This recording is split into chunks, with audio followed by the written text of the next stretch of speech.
Oh, ye of little faith. Actually, I'm just gonna turn that off because there's like 100 things loading up right now, and I know one of them is gonna have like some sort of personal information or whatever. Okay, and it looks like it's still slamming my frame rate, so I've accomplished exactly nothing. Anyways, Enemy Morvlor, welcome, Uncle Cranky, Midori Musha. I think that's it for hellos. My apologies for the fragmented start. It's going to take a little bit for the I'm just going through the loading now. We'll bring up Phantom Brigade, and as much as I'd love to show the trailer again, what I'll probably do for the YouTube upload. I don't see a lot of value in like the first few minutes where I watched the trailer for the Knowledge is Power update, and just had like a little bit of introduction to everyone. So my apologies if you really like every last minute of the live stream, but I just don't see a whole lot of value in having a second video for that. And we'll carry on with the patch notes though. So. Also, Uncle Cranky is a broadcaster. He will probably be doing Elden Ring before too long. I know he's into that. Oh, actually, there is one thing I do get to do, which is read this. Welcome to the Brigade. We're excited for you to experience Phantom Brigade and to have your help sharing its development during its early access period. During the course of development, some aspects of the game might feel rough, sparse, or buggy. Every month, we will release a major update, which will include bug fixes, new features, and quality of life improvements for players. We appreciate your patience and feedback throughout this process as we work to deliver the most important features and fixes. From the main menu, click our early access roadmap. I'm going to run out of time to see what's coming next. All right. And the seizure warning still remains. Symptoms are lightheadedness, altered vision, eye or face twitching, jerking or shaking of arms or legs, disorientation, confusion, or momentary loss of awareness. Please stop playing or watching if you experience these symptoms.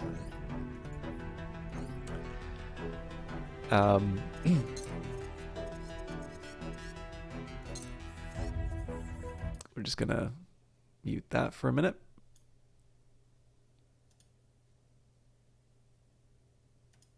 Anyways, my apologies for the rougher start. let's see if we can bring this back. So I reacted rather strongly to the briefing menu. That looks very cool, and we'll actually cover this right here. So as always, the metal arm in the patch indicates something that the community has brought in. And for those of you who do play this game, I strongly recommend joining the Discord, as the game really does the developers are incredibly responsive. You'll see them visit channels every once in a while. I know that they will sometimes keep a lower profile. But if you just go into that Discord, you can see, you can definitely see a very vibrant community and a very responsive development team. And if you don't read patch notes like me, you will definitely, over some time of playing the game, you'll definitely see all of that effort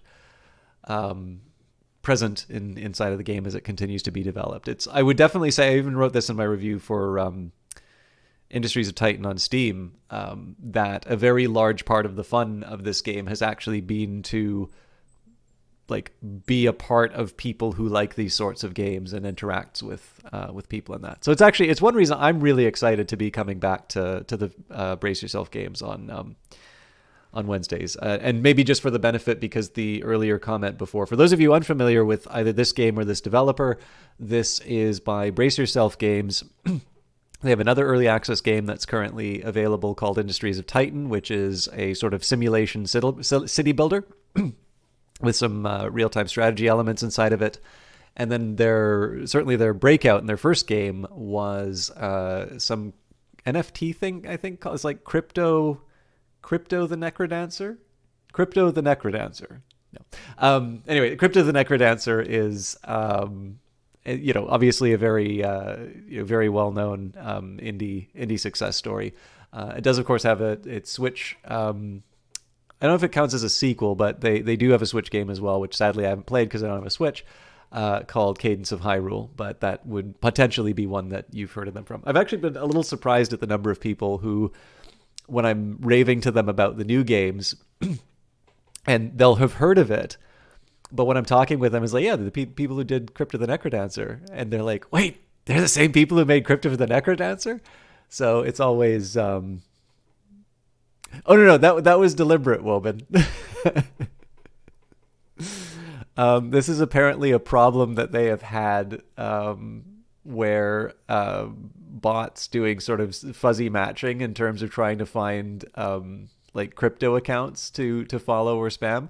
Apparently, Crypt of the Necrodancer, the community management team has been dealing with quite a bit of unsolicited comments and advice regarding their portfolio of alternative currencies.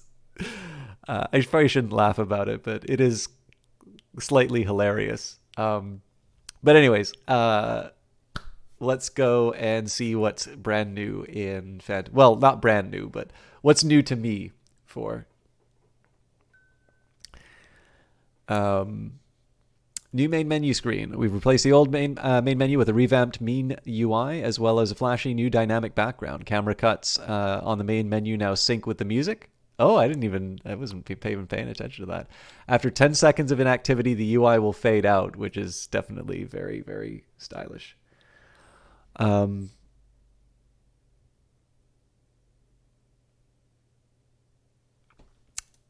New briefing flow. The pre-combat briefing screen has now been divided into two sections. The mission view, incoming mission panel. This panel reports detailed information on the type of mission you're going into and how difficult it might be. Here, field traits will help you know exactly what to expect and equip your squad accordingly. I actually also rather like having some indications in terms of like where the enemy are on the field and all of that. I actually quite like that touch. Enemy garrison panel. Here, information about the enemy branch level and their combat strategies are shown. And then this is from the community. The improved holotable now reports Phantom Brigade and enemy spawn points, objective points, retreat zones, and the number of reinforcements expected to arrive. Squad view. In squad view, you can review the units you're taking into combat for any final tweaks. Suboptimal units will be flagged with a warning and list hints on how to improve them here. Oh, I'm actually really interested in the kinds of hints that they're going to provide. Scenario and entity refactor. In order to surface the new scenario and spawn point information in the briefing view, we've had to revise and rename scenarios and entities. As part of this, we've also redesigned and rebalanced all scenarios. We'd greatly appreciate your feedback on how combat feels.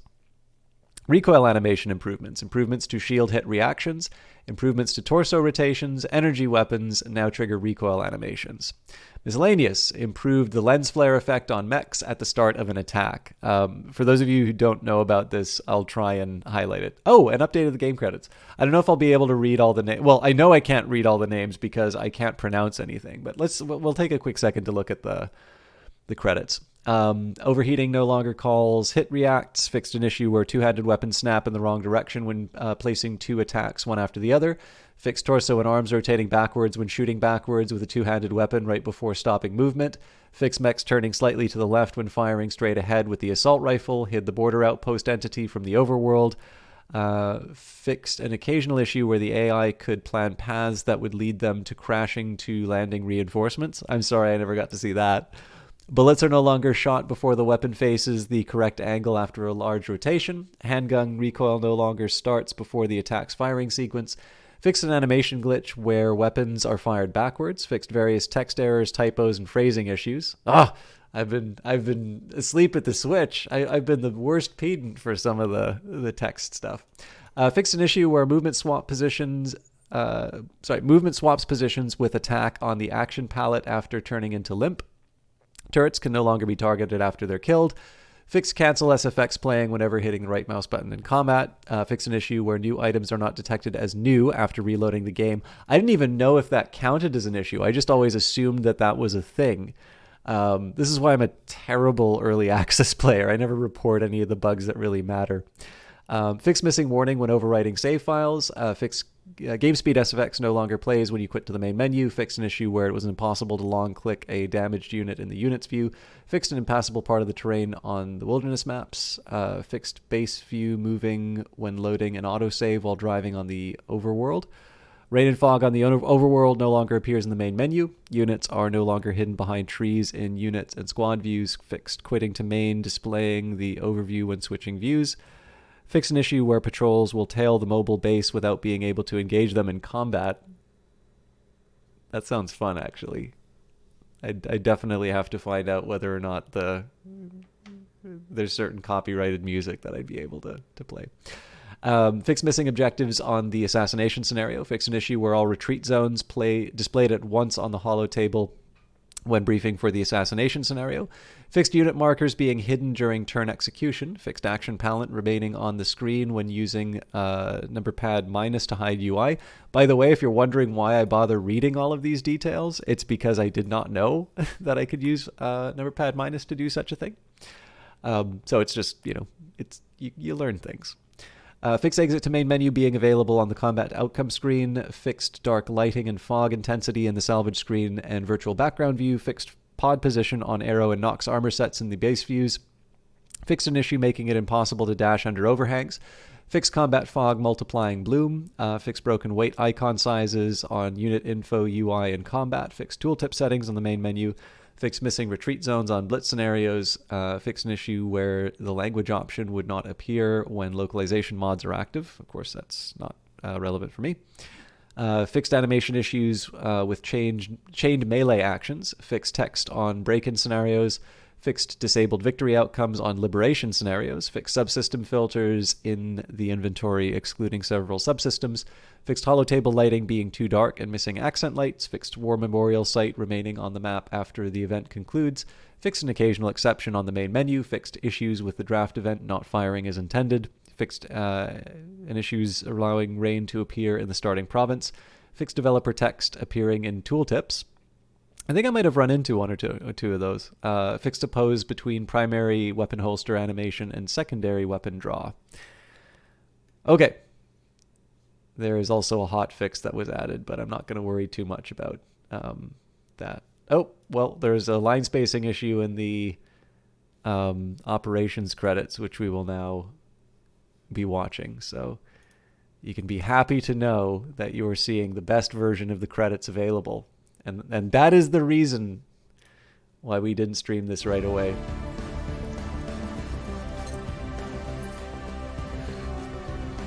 So you can see, I'm trying to remember who has been on stream. I know Nikita is definitely has appeared on stream a lot. I think Pete Thornycroft has done an interview. I think Adelaide has spoken on stream, but I think that's the extent of it. I could be missing some of the others. Production support. Actually, one thing I feel very bad about is I believe I keep mistaking Bahar and Lulu. I keep mistaking their Twitch names. So I think I actually have misattributed the roles to people. Deep down, in moments of social embarrassment, I really secretly hope that people just weren't listening or otherwise didn't notice. But I also know that I've probably done this multiple times, and my neighbors sometimes wonder why there's this sudden agonizing scream in the middle of the night, and that's usually the reason why. So, my apologies.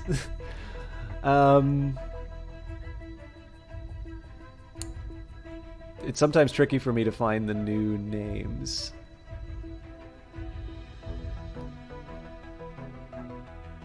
Oh, there's actually one other link that I wanted to share.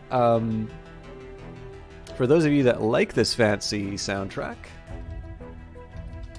Riley Koenig, first of all, went to an excellent school.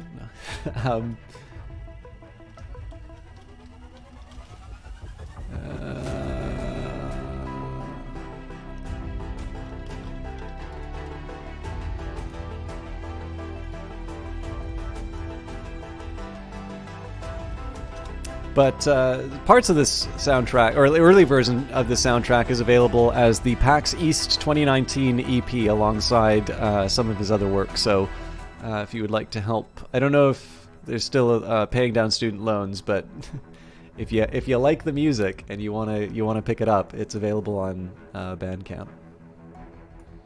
Wait a minute. Yeah, so there was operations. Oh, that's right. There's a Demi is the new community manager. That's probably the change that was brought in.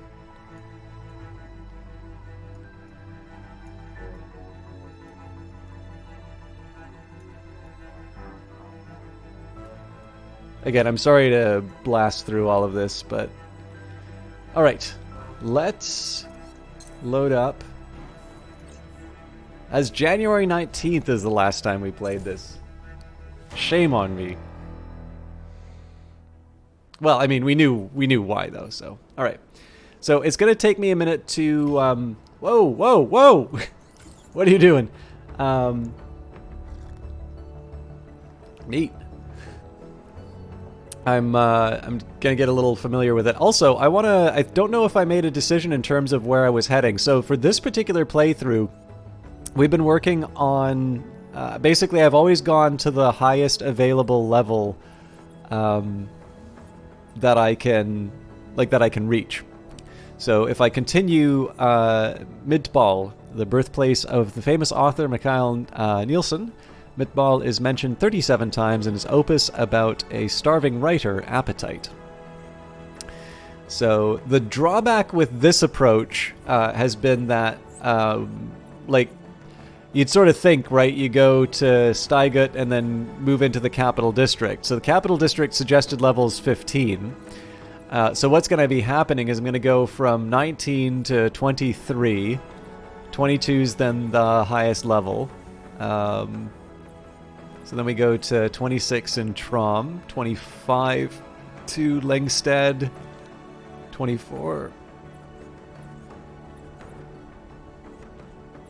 But yeah, basically the Capital District is not really on the path if we just keep going to the highest regions. But that's fine. Oh, my apologies. Can somebody tell me whether or not I still have quality options? That's something I should have checked before I did the patch notes and all of that, because that's not getting quality options is a bit of a deal breaker for streaming.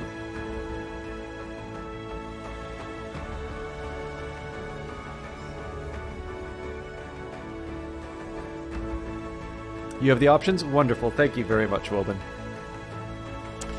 Okay. But yeah, so that's kind of how we've been running this. That's kind of how we've been running this playthrough so far. Now, it doesn't mean that I have to sort of be stuck with it forever, but it's worked with me. It's worked for me so far, and I think it's a neat way to have a little bit of a challenge. So we'll head there. But I am, however, going to head to the closest baddie. So I'm also going to take it slightly differently. And here I think we can afford to speed it up a little bit.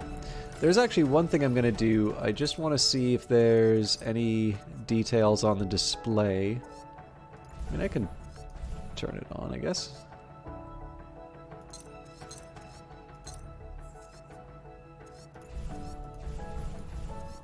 I think TAA is the...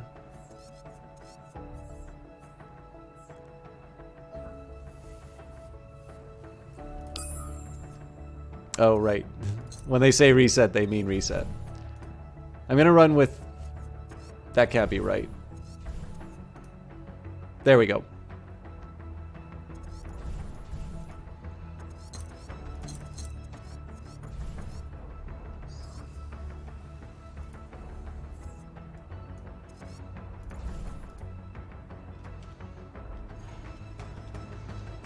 I just wanted to see whether or not there was an indication that this, there seems to be a little bit of a blur that's been applied on the overworld. So I wanted to see whether or not that was something that was added, which would imply that it would be in like the options or something else. Oh, do we just want to do a fight for the sake of a fight? I mean, it's an elite patrol, so maybe we want to try giving them the slip. So this is not really new to the game anymore, but this sort of cat and mouse game and this limited view of the battlefield is definitely an interesting one. You can sort of think in this one that you're a little bit more like what you might experience in XCOM 2, right? You're more of an insurgency rather than, I don't think we're gonna make it.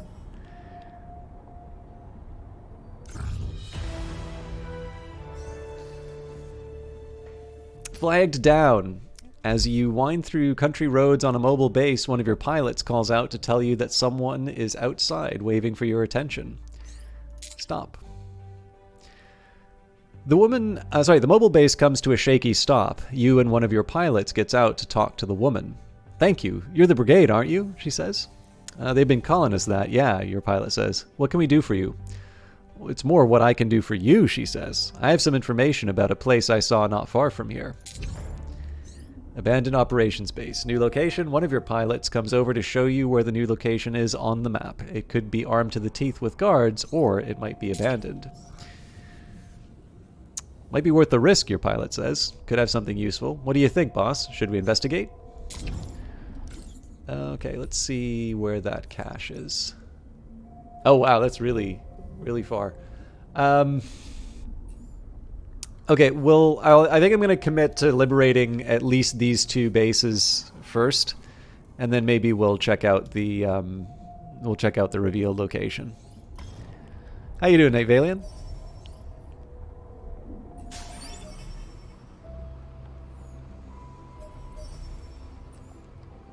Okay, so that's a convoy. They're going to want to avoid contact with us, but yep, they found us and they want blood.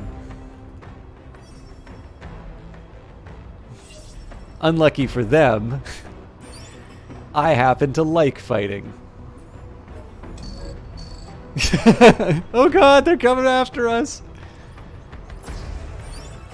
Get them!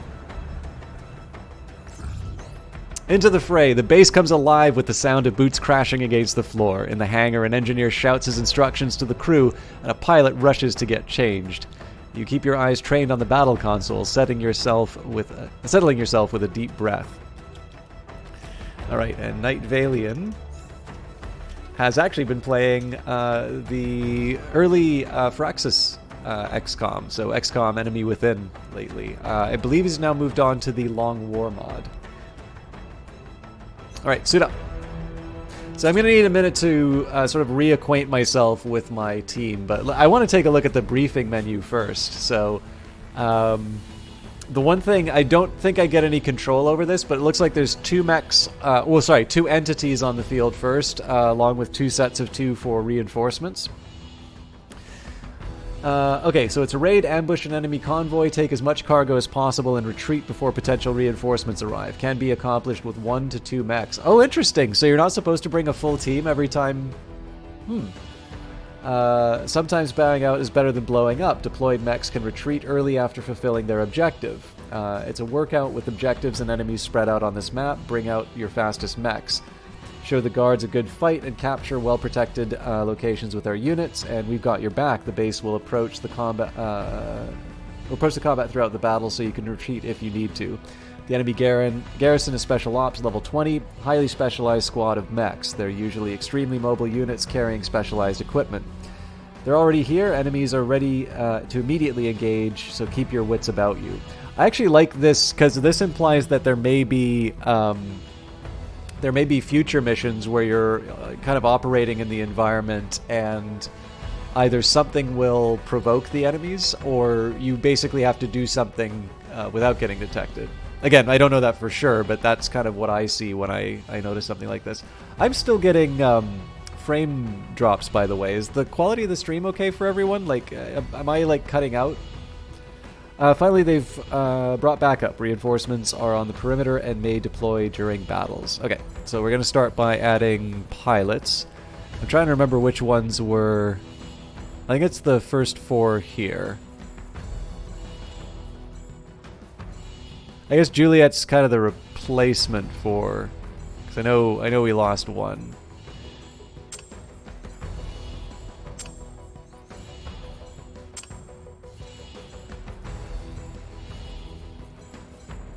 Yeah, so all the people who are miserable are my usual team. All right, Juliet. Oops.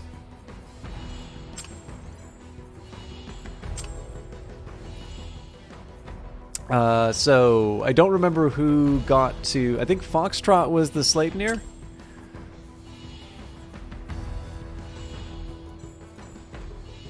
So I definitely want to bring the...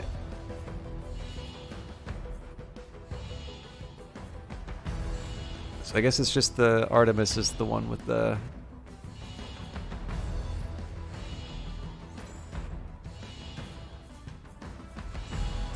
Why would I call the one with a melee weapon the Artemis? I didn't think that through.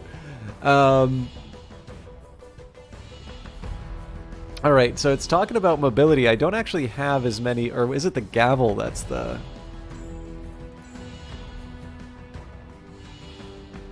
Saber and a plasma repeater. I don't think...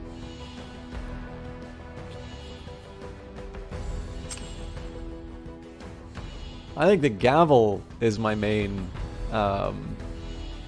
melee one.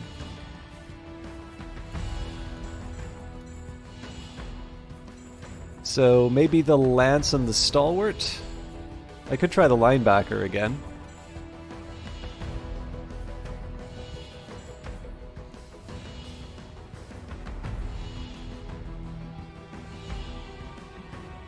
Which one is the faster speed? Okay, the lance has got the faster speed, so we'll add that for Tango. And then the question is, how experimental do I want to get? So I could bring the linebacker for the beam. The longbow... Actually, longbow is not a bad choice. Yeah, I'll bring in some long-range support. Okay, so this is the second menu. This says that we get to do some tweaks here. So ready, we can engage the enemy. There's no critical issues blocking deployment. So it did say that it would give some tips if there were problems. So either we've got a good squad for this, or the game doesn't want to hold my hand too much. The only one I really would potentially want to switch out is the longbow, but we'll leave that aside. Incidentally, totally unrelated to me playing Phantom Brigade, but oh yes, I forgot they added the animations to the intro at the start as well.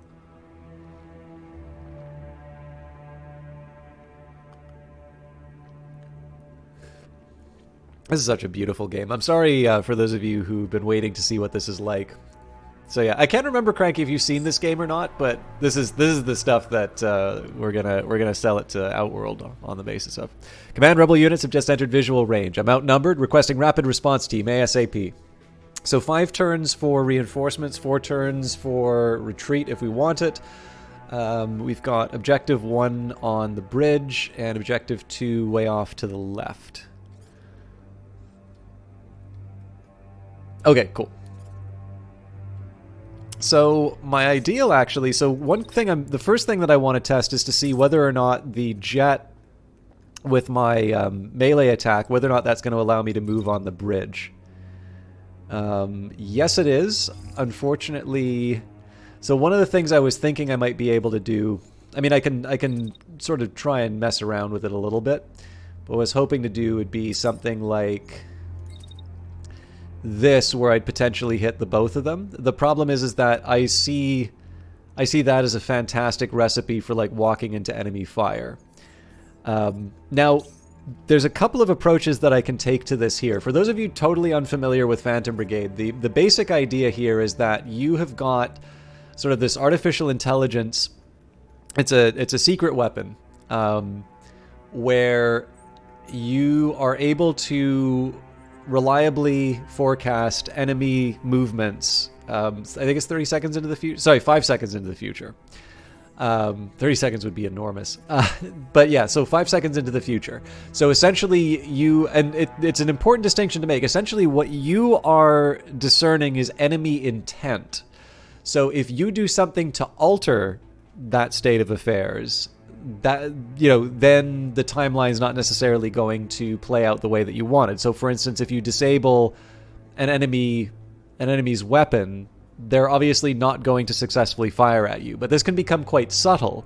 So for instance, if you take out an enemy, if you cause it to crash, like let's say you take out its legs, let's say for whatever reason I was able to take out this mech's legs right at this point while this guy's moving forward, well, they're going to trip over their ally.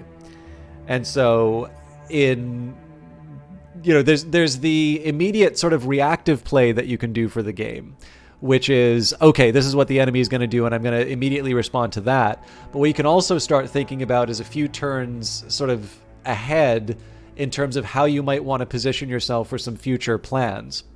So that's we're going to explore a few different options here. One of the limitations that I have for my particular squad is that while we're not as outmatched as we have been historically, one of the things I need to consider is that enemy shots for some of my mechs can actually just take them out in one go. So even for something like the Lance, which is supposed to have, a really powerful shield, in this case it can absorb 1788 physical damage, and then it has a little bit of a barrier to replace. What I want to do is make sure that whatever's attacking me isn't going to just chew through it. So for instance, as a machine gun here, I want to see whether or not there's something that I can do to either blunt the attack or turn it against the enemy.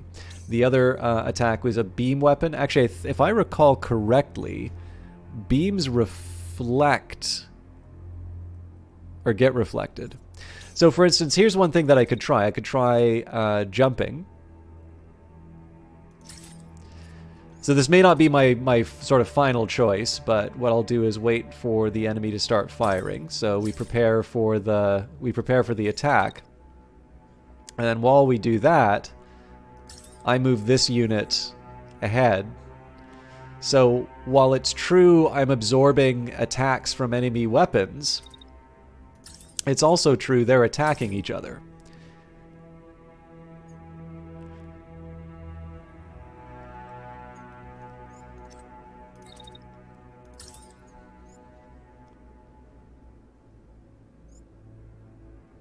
Cool. I gave this as an example, but I actually think this is going to be something that I try to do. So let's just double check how much damage. That's 1320 in a full volley. So that basically destroys my shield. But again, this is something that opens up options for me. So one thing I'm going to do with Juliet is to make sure that I want to make sure that they're in the right spot.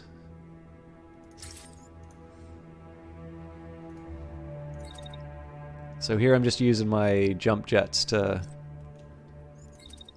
try and speed the movement.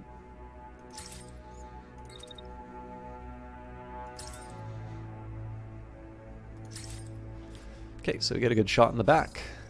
Try and maybe move that a little bit closer. Okay, we'll maybe save the Sleipnir for last. So Oscar is piloting my melee mech. And again, I think the likelihood of me being able to pull off a... Okay.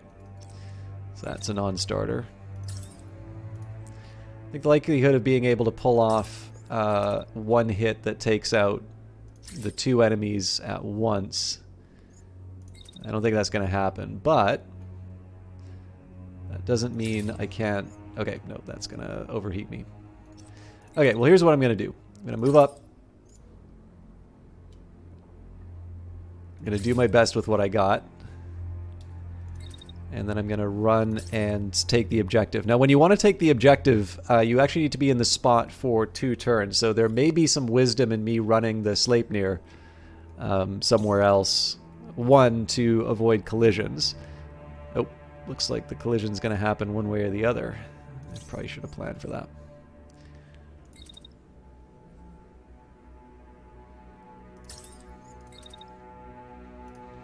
That may not be the end of the world, though, if I can make the angle work. So I think I'm probably missing... Yeah. That's going to be a bit better for accomplishing what I want. But unfortunately, it does mean that I'm late to the objective. I still want to do that move, though. Okay, last thing I want to do here is move the Sleipnir. Now, one thing that might be smart is to use the Sleipnir in such a way... They're one of my fastest mechs, so actually I could possibly just get by with a jetpack. Yep. Okay, so I'm actually probably going to wind up refining the story with my with the melee unit.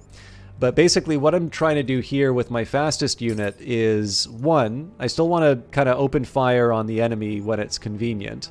So the game does give you an overlay to sort of show you your optimal shots. So for instance, in this case, I'll just take a short-range shot. But as we start kind of closing the distance, there's a small risk here just because they're I'm sort of on a collision course with my ally. But we are going to be revising this unit. Okay, actually let's revise this unit's movement now.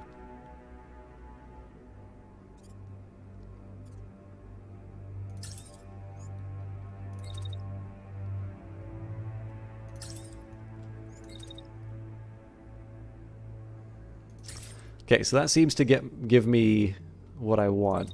The last thing that... Oh, and we get to take the objective. Nice.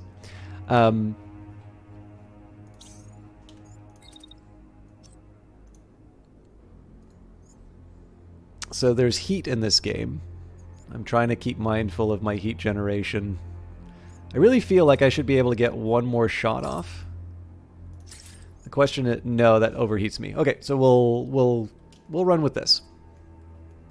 So one of the options that you have in this game is to slow things down. I'm actually most interested in what happens with the shield. I'm just going to take one more scrub just to make sure. Yep. That's the one thing I don't want to have happen. People colliding with each other.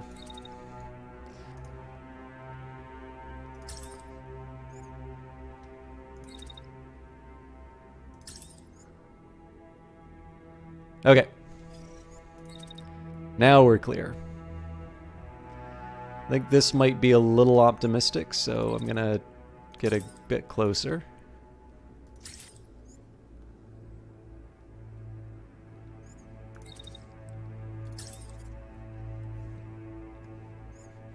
I'm actually kind of curious if I can pull off a secondary shot. Not without overheating. Okay. So yeah. Basically, you kind of get to see how the turn's going to play out. I've sort of made my decisions. The one thing I want to see is what happens with this shield, because this is going to decide how much of a brawler I let this this lance be. But the rest of this really is just going to be about watching the chaos unfold. So, let's do it.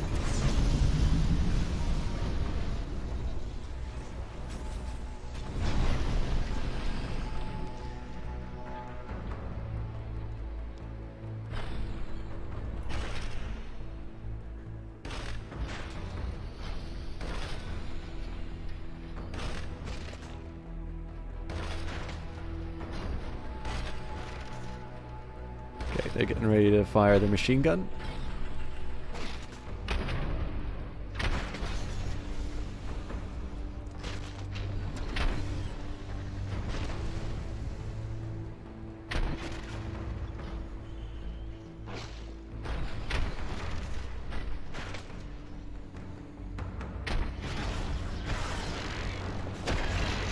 It's a pretty tidy amount of heat damage, but we are going to get pretty solid dose of that machine gun. So now it's penetrated the barrier and it's starting to damage the shield.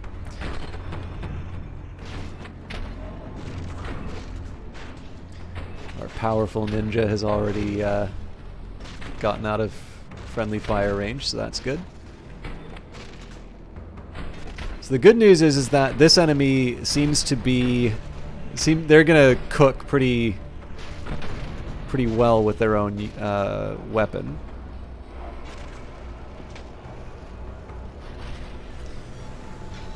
But we may not be able to... This shield may not actually survive the attack. Oh! That's a good one. So that guy's already out of the fight.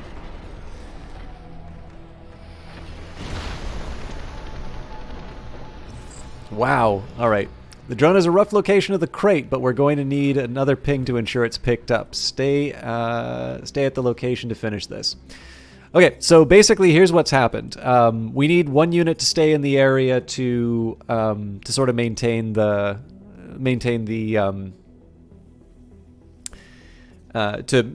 link. This unit, because it doesn't have any weapons left, will eventually eject. So it's going to limp for this turn, but I suspect next turn it's going to escape. Now I'm going to get a little bit of my shield back in the form of the barrier, but based on the damage we took, I think it's pretty clear that we're not going to be the ones who this is not going to be the unit that's sort of keeping the this is not going to be the unit that sort of holds the line. Like I gotta make sure that my I need to make sure that it isn't in a position where it needs to defend itself with its shield again. I do have a little bit of a traffic jam here, so this unit is going to be launching missiles at me, so I'm going to actually somewhat aggressively defend. So what we're doing here is we're moving around. So they're going to fire the missiles here. I'm going to actually get my melee attack in. Now, there is a risk with this, because those missiles are still... like, I don't have enough to be able to knock this guy out. But what I can do here is I can at least... I believe there is a minimum distance for these things, and then what I can sort of do as a follow-up... what kind of missile is he launching, out of curiosity? Okay. I was hoping it'd have like a big explosion so that it would hit its own side. I think what I'll maybe just do is kind of track them closely, and so if the things are still sort of flying around by the end, maybe that's not the done thing. I'm trying to think how else I might be able to try and give him the slip. He could run around the side of a building. I don't think that's going to work, but we'll see where it takes us. And then the last question is there an opportunity with my long-range weapon? There sort of is. It's not an ideal shot. Yeah, I also need to mind the distance. So I think here they're not in optimal range anymore. Well, it says they are here, but I don't think that's true. So what I could do as an alternative is lob missiles at them. Now, there's also the concern that I'm going to hit my own unit as they travel in the air. So you know what I'm going to do? I'm going to wait it out.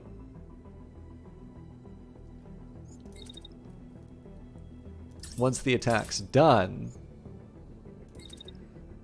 then I'm ready to open up with the gun again. Final consideration is my Sleipnir. So I do want to make sure that my ally's clear, but we can just sort of lay down some fire, at least while my ally is not in the line of fire. That's a little bit of a danger there, but... And the nice thing is I get to sort of stay put at this point, and then we can make our move for the next turn. Alright, so we're going to see this more or less play out in real time.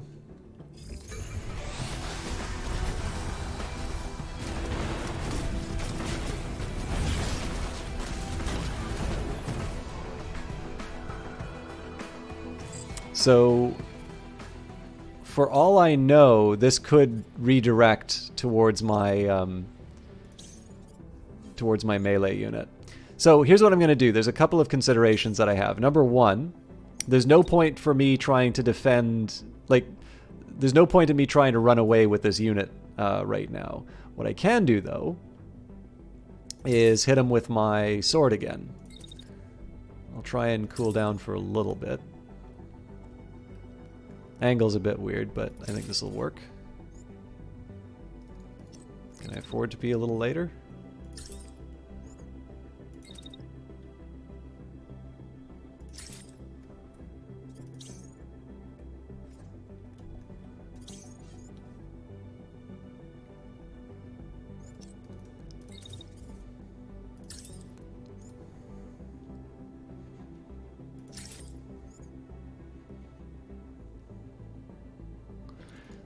Maybe walking it out makes a little more sense.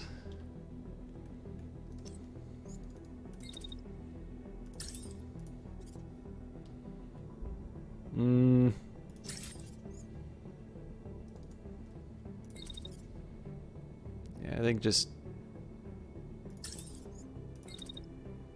doing what I originally planned is the right one. So the way that this game... This doesn't make any sense to me, by the way. If we're at 0 heat...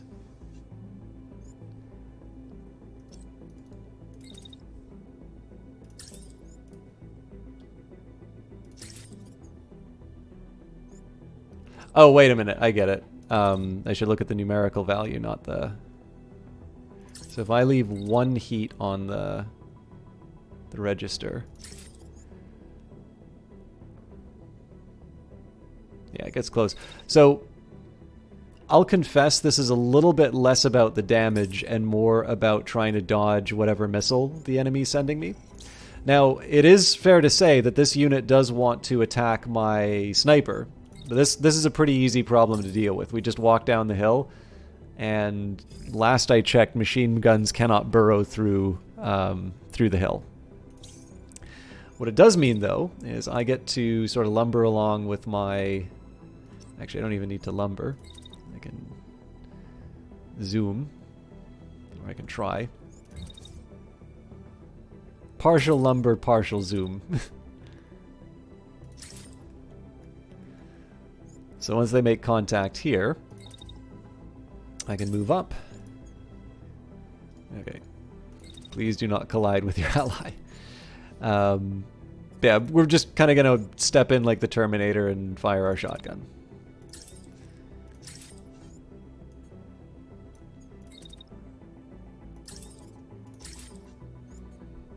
I think the heat's worth it. And because this is objective-based and it's 3 turns before before the enemy shows up, I'm going to try and do a dash just to see if I can get a little headway.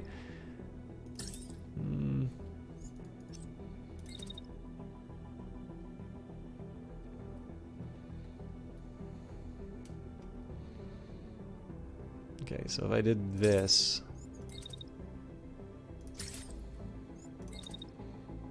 Cool. That gets me to the objective, and unless I need the Sleipnir for the fight, we'll basically be able to take on the reinforcements when they arrive. So we will watch the magic happen.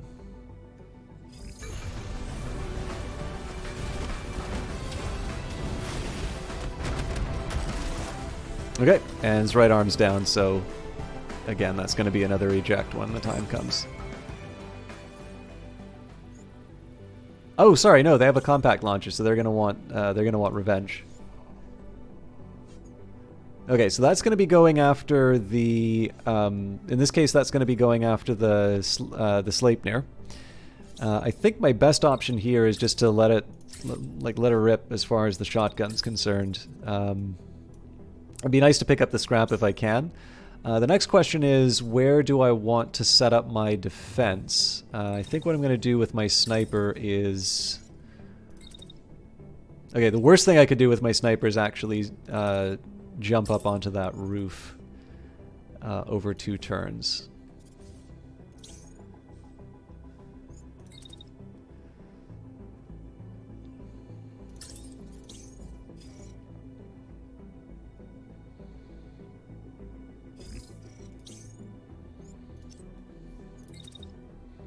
I'm going to set up the... so the melee unit's going to stay behind this building just in case there's some stray shotgun fire. And then the idea here is that they're going to fire their compact launcher. Now, it's entirely possible those are just going to hit the side of the building. If they don't, I'm going to need an escape plan. But I don't see a lot of value in dedicating 2 units to claim the objective. So we're gonna keep the Sleipnir in place. Who doesn't have orders? Oh, the Sleipnir.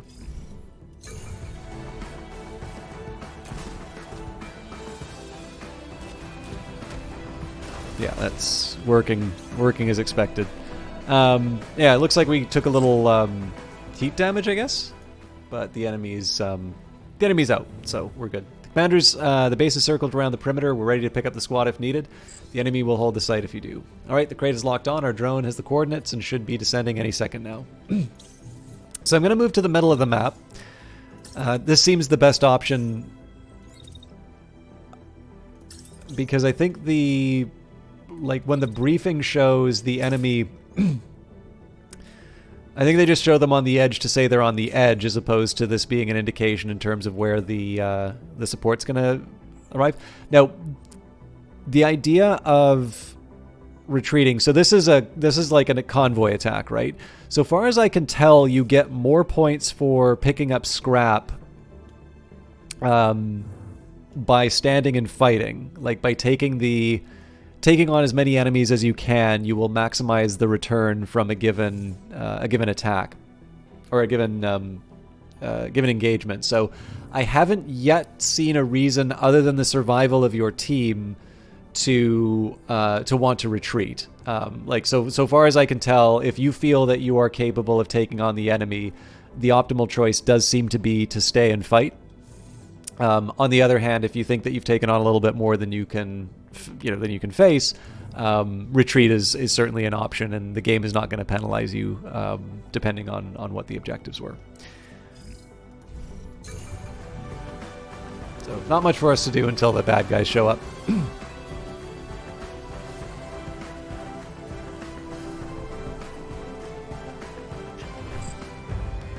Alright, command of the base had to disengage. We won't be able to pick up the squad for the time being. I'm assuming that's because of the new arrivals. What a persistent bunch. Command won't commit any more drop squads to the site, so let's get this over with. Command of the base had to disengage. We won't be able to pick up the squad for the time being. Okay. So what we're really looking for here is the... Oh, wow. Okay, so... It's not 2 groups of 2, it's a group of 4 for reinforcements. So I do have some options available to me. One of the things I want to make sure that I do with my melee unit, so I definitely want to do this, but I want to make sure that my movements are such that I'm not setting myself up for trouble. So like basically, yes, I'm getting a melee attack in here. I hope the enemy lands in time. But I'm also running behind the hill, so they can still attack me if they want, but what they're going to be doing is they're going to be dedicating resources to chasing me down. Now, I found out that you do get the option of sort of attacking the ground in this game. Okay, so that looks like it's shooting through the...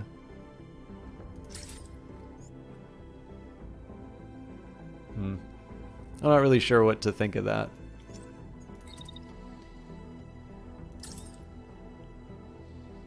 Well, I definitely know what I think of that. I mean, all of this is tough, right? Because I'm assigning it to shoot the ground as opposed to the mech, but this just seems to be a way to kind of get some free damage in.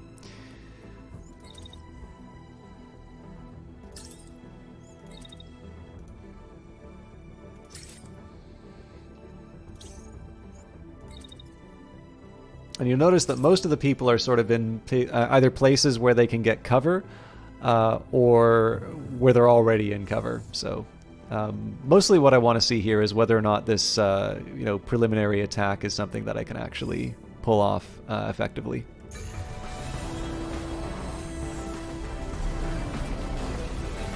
Alright, that didn't do anything. Alright. I don't think it's worth it. Alright, commander, the base is circled around the perimeter. We're ready to pick up the squad if needed. The enemy will hold the site if you do so. So let's just take a look at what we're up against. So this shotgunner is going to fire into the mountain. This unit looks like they do want to hit my own guy, and they have a railgun. So under normal circumstances, I think what I would want to do would be something like this. So have the railgun hit not just one, but two of their people, potentially.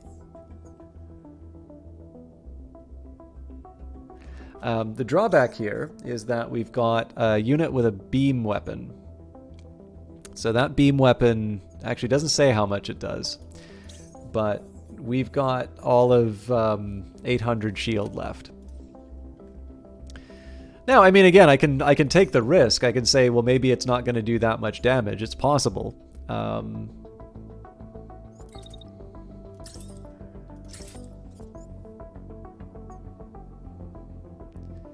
Of course, then I'd be putting up my shield to try and protect from the railgun as well.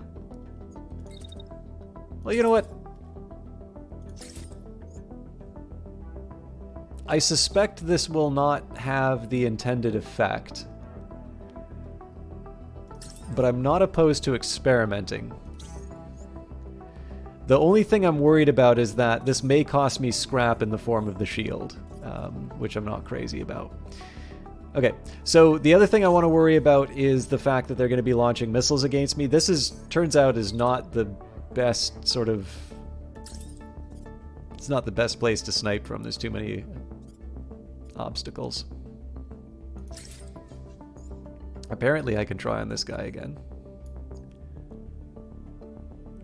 Definitely not a good shot. But there is one small reason why I want to try this. And it's just simply that, so this unit's going to fire its missile, right? I need to do something to dodge it. So if I let myself cool down for a bit,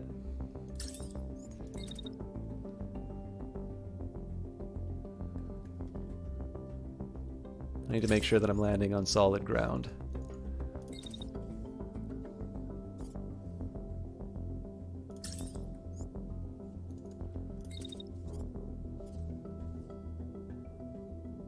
Okay, we'll do that.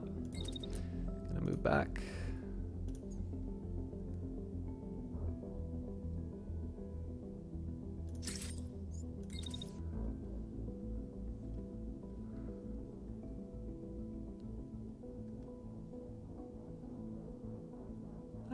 I think I can live walking between those buildings. I live with walking between those buildings. Okay. So then the last step is to find out how I want to use the Sleipnir. I don't normally like spreading out my attention this way. Actually, I'm trying to see if there's a way that I can get a good back shot on this unit. So let's just see. Okay, so I dodge most of the unpleasantness going in. So if I want to do some chip damage, I use my sidearm.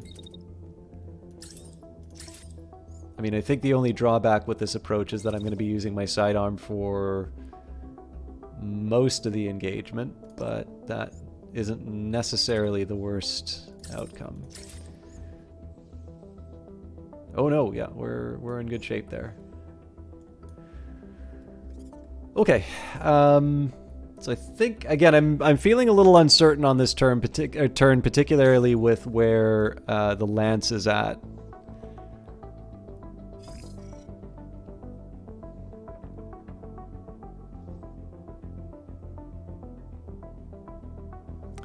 So there is one possibility I can allow. I have to have this timing down like perfectly, but...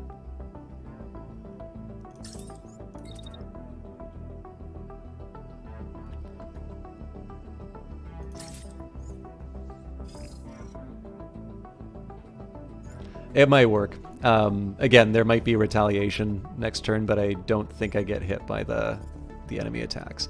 So we're going to do this one in slow-mo.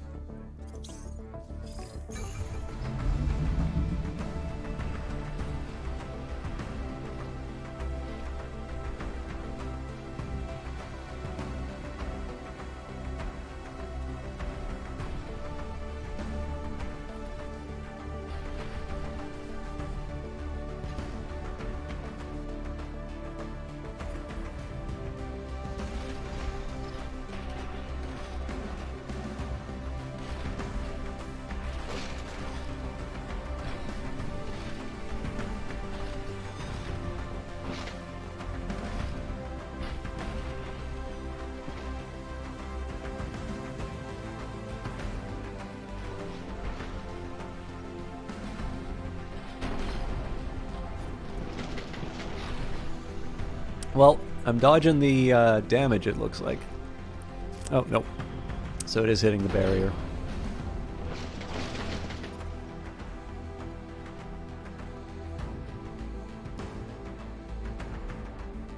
Do I fire my shotgun? No, so I'm going to be able to take most of the heat, but not all of it. So the internal damage is going to follow in a little bit.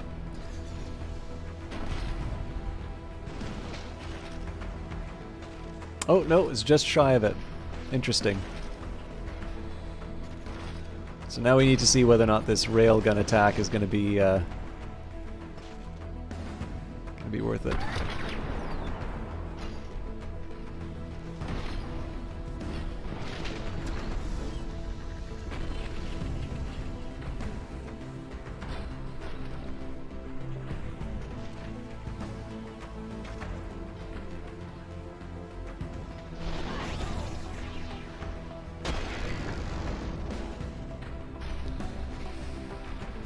Cool. So if we can find a way of inflicting some more heat on this guy, this is going to cause a world of hurt. Okay, so overall that was a pretty good turn for us. What I'm most interested in right now is this cluster of missiles. So this is going to be coming after the marksman.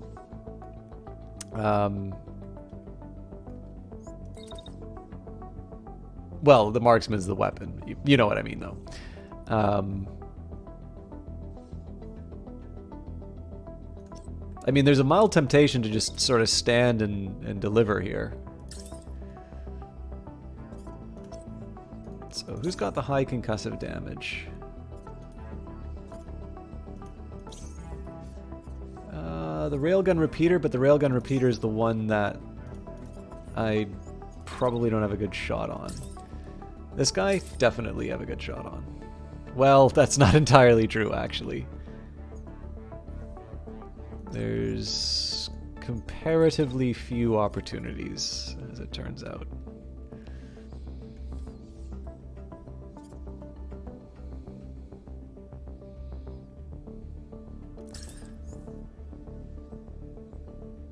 I don't know how I feel about this, but...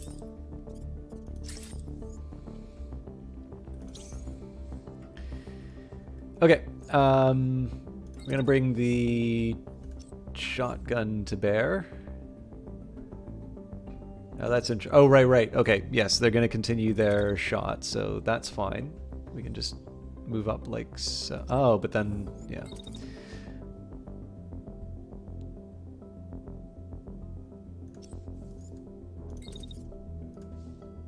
Okay, so here's what I'm gonna do. We'll wait out the beam. We'll walk up. So if I do it this way, the problem is I block my ally's shot. So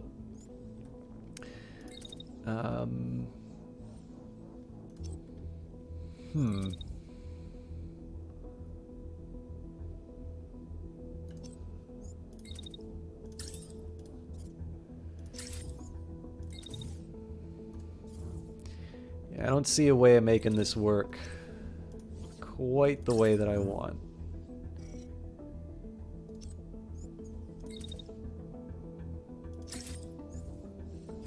Okay, so I'm going to dash into position and then I can just hide behind this rock if I need. I really don't like wasting a turn like this, but I'm a little bit more short range focused and I could probably stand with the recharge, so.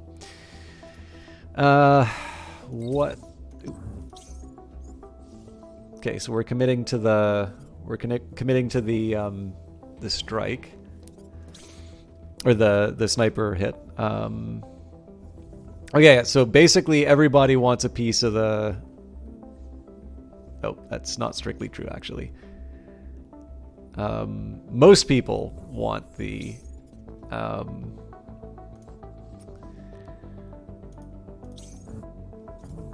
Want the melee unit.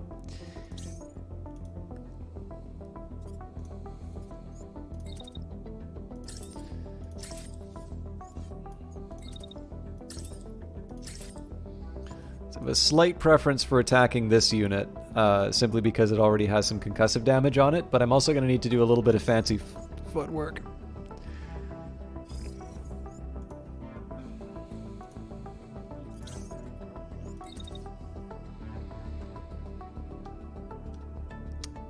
In fact, I think it's going to be fair to say that I'm only going to be able to afford to do...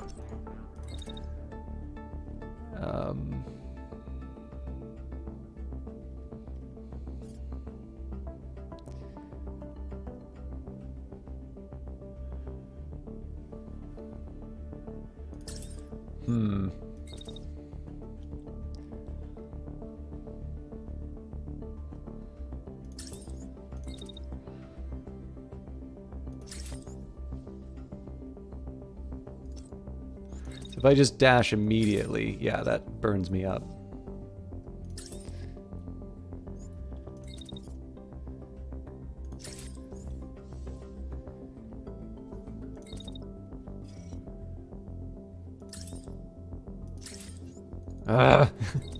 I try to do a little too much with this unit. Okay, so we only get the one set of attacks in. So the big question here is, what do I do with this melee focused unit? So I'm going to be finishing off my attack at the very start. Now the one thing I can try and do here is just run behind sort of the back. Okay, that actually does work for me. So the thing that I'm trying to do, if I can, is to get all of these guys to hit their own units. So if I just move slightly off to the angle like this, yeah, that's going to maximize the number of units that get hit by their own fire. So we're going to watch from this angle because I also want to see what happens with the missiles. Okay, that one survived. Okay, we got hit by a little bit, but... So as you can see, this guy had a very bad day. We are just on the verge of taking out the right arm. In fact, it may be taken out by the marksman shots. So the big question right now is who's getting attacked. All right, everybody but the melee unit this time. That makes sense. So what I'm going to do here, I'm going to set up my... This is going to be a little weird, but I think the bridge is going to cover me for this. I'm actually going to try and set up to snipe this unit. Although the game seems to indicate I may have some trouble with that. Let me just see exactly where that line's being drawn. Okay, nope, it's clear. So again, worth remembering that there's missiles on the way on my melee unit, so I might want to consider moving. But the good news is that dodge is... Oh, looks like I got hit by another quality spike. I think I need to talk to my ISP. Is the please, if I don't get too cranky if the chat points out drop frames, because it looked like, to me, it looks like the game is actually really suffering as far as drop frames is concerned. But if it's not bothering people, you know, I'm happy to move ahead. But it actually looks like the problem's gotten a little bit worse since I first saw it. I'll still work on it. Also, was that? Oh no, sorry, that was later. Or earlier, I mean. Okay, but yeah, so one of the ways that you can dodge missiles is to dash.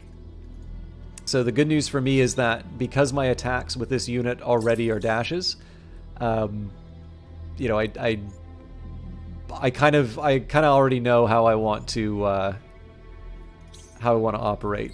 So we're gonna start with a... I mean, I kind of consider, if this does in fact attack this unit, this is like a freebie. And I'm probably not going to be able to do... Well, okay, so here's the dilemma with this one. Like, I'm probably going to be able to get this attack in. The problem is what I'm doing is I'm committing myself to an attack that I can't move away from. So I think what I'm going to do here, I don't actually like standing in this position because it means this unit's going to be able to get an attack and this unit's going to be able to get an attack. But I do have the option of like what my escape route's going to be. Actually, that's not strictly necessary. The other thing that I can do is just walk back to position. And that keeps me protected. Okay, so the next question is going to be what happens with the beam unit. So, I mean, my heat's okay. One possibility is just simply to ignore this attack. Let's see if I can do something a little more clever with it, though. So one potential risk, so I can do like a dash to jump up.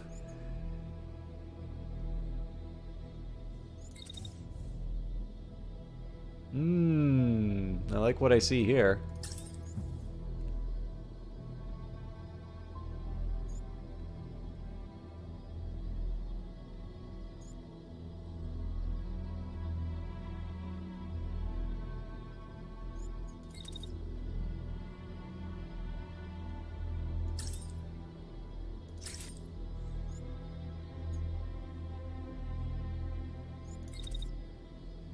Oh, that fits perfectly too. So this may be unnecessary, but I don't lose a whole lot by doing it. In fact, there's an argument that I might want to just try, I might want to try and defend against missiles here, but that's just going to be unlucky to me if that happens. Okay, so the one person who does need to be a bit scared is the Sleipnir. So we've got 2 units that want blood. So this railgun repeater's coming up. It can do 1131 damage, and then this guy's got a shotgun, so that thing can do 1382. And it's worth remembering the center torso is basically an insta-kill, so that's going to mean my unit is basically either of these attacks on their own are going to be able to kill me, and they're optimal conditions for them. So what I think I'm going to do here,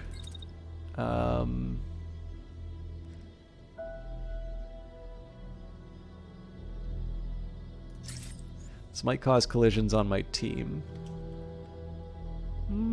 There's possibilities.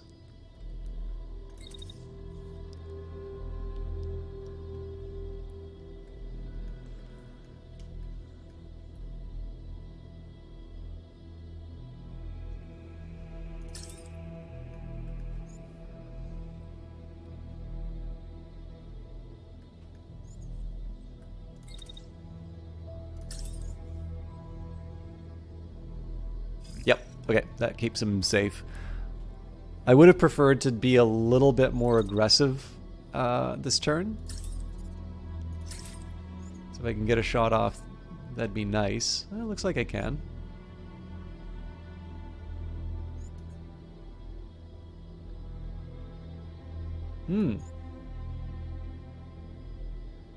Well, that's encouraging. I really didn't think I was going to be able to shoot as much.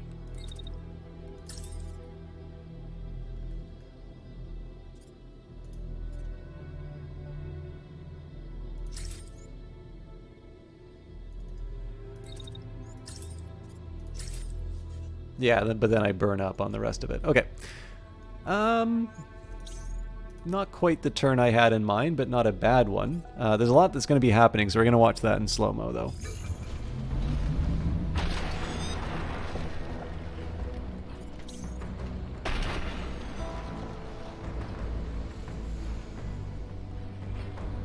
Those missiles might actually turn around and get me, now that I think of it.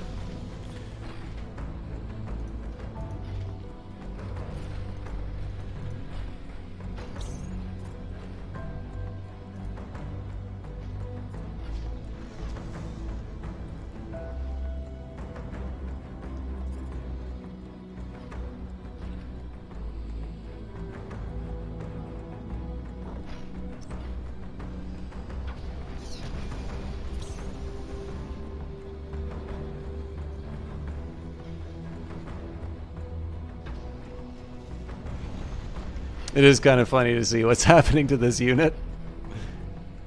Okay, so some of those missiles are probably going to hit, but we'll see where it all goes. I forgot about the railgun side. Okay, so we didn't take off an arm. That's unlucky, but I can live with it.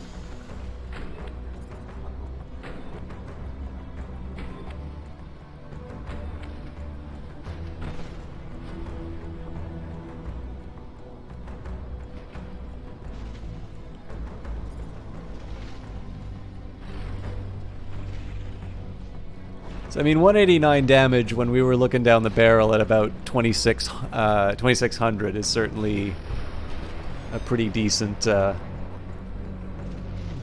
trade-off. And now we get to see this guy get roasted.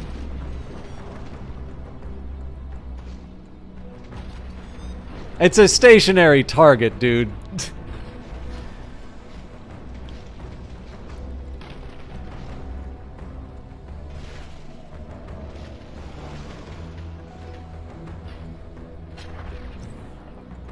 Okay, so first question is what happened to the melee unit.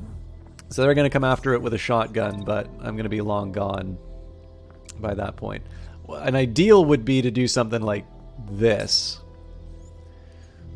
So that means this guy just gets punished with heat. Actually, his heat's not that high. Oh, right, it's because of his cooldown over the course of the turn. So, I mean, one thing that I could really do to just bring the hurt would be something like this. But the problem is I take like a face full of heat beam when I'm already overheating, and I don't have a good answer for it. But what I can do is kind of the same trick I've been playing this whole time, which is to take my melee unit, try and put it in a position where there's like a crossfire with the enemy, like here. So just by standing in this position, there's going to be a ton of damage to the back of this unit that happens just simply because this guy's firing a shotgun. So in that case, you know, I think I can live with the you know, the lack of activity for my melee unit on that. So this guy is using the railgun repeater, so I kind of want to, like, for this stuff, I actually want to take that weapon pretty seriously. I either need to take this guy out, which is a very real possibility given his upper body, or I need to find a way to just kind of like hunker down and hope. So the good news is the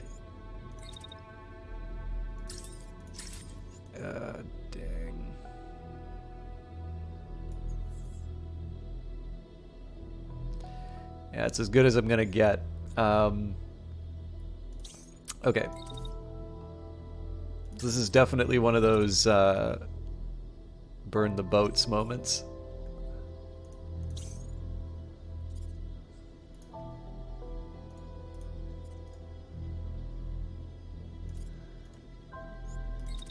So in truth, if I fail to deliver on the kill, I don't think it matters if I put my shield up.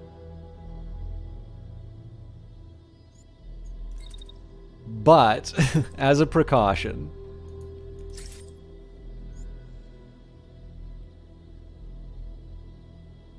oh, this guy's still gonna want a party though, so.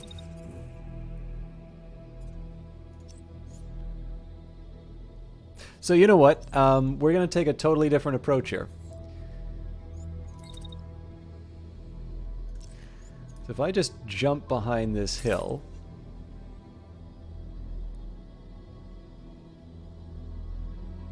so the angles aren't quite what I want them to be.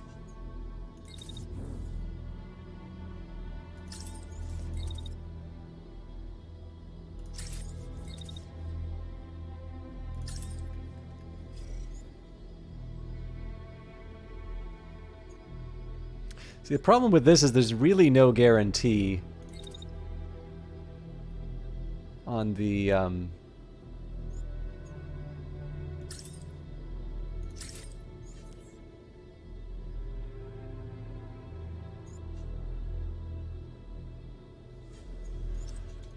yeah, the fact that I committed to this strike actually complicates this turn a lot more than it should.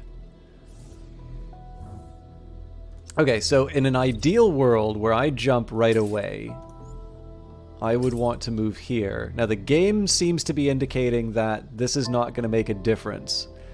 So this is one of my bigger, like, this is a bit of a conundrum for me, simply because if I'm going to be facing down this damage, what I want to do is I just want to let him have it with a shotgun, and and hope for the best. So here's how I'm going to try and split the difference a bit.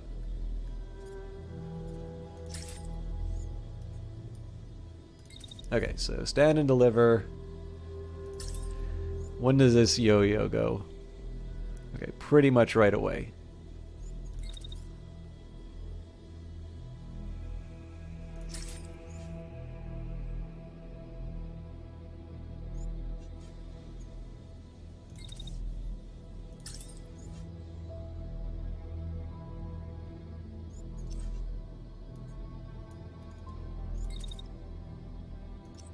There's no possible way that's working for me. But then again, I always keep coming back to the danger of this guy getting his shot off. So okay, so let's just say that I'm going to overheat on that attack. Give myself some time to cool down.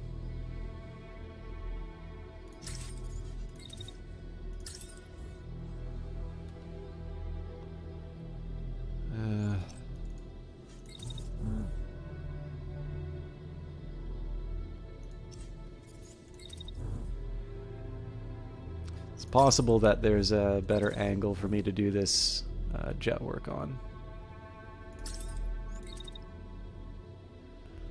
Not really.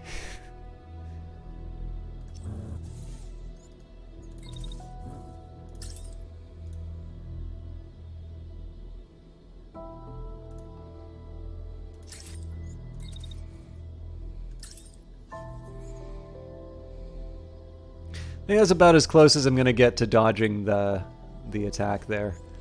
So I do want to give myself a bit of an insurance policy. So the question basically is, what's the best way for me to try and get an attack on this guy that doesn't hit my own people?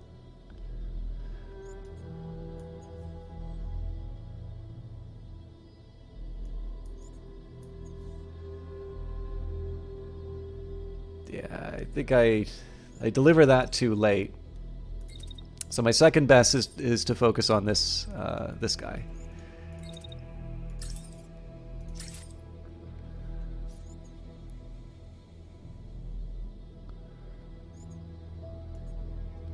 So move it as close as we can to the opportunity, and then while I'm waiting to cool down,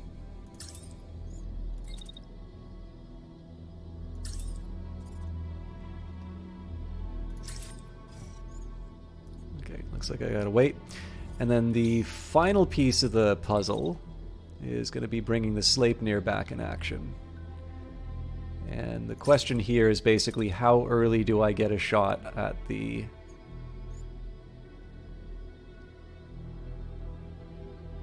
Yeah, I'm even willing to put myself in a bit of risk to pull that off.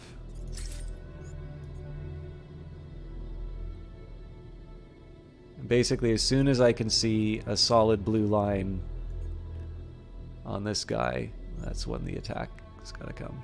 Okay.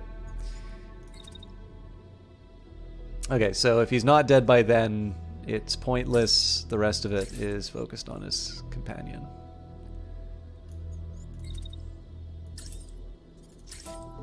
No surprise that's too hot. Okay.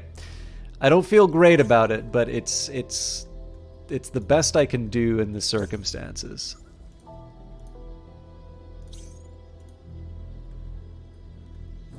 So the moment of truth. Yeah, a little damage there. That's I'm not gonna freak out about it. So essentially, we're committing to taking this guy out with this shot.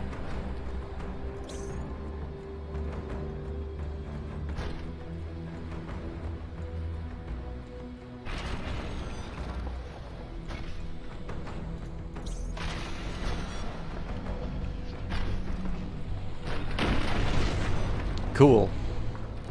So we'll take some heat damage, but we're gonna dodge the worst of the shotgun as well.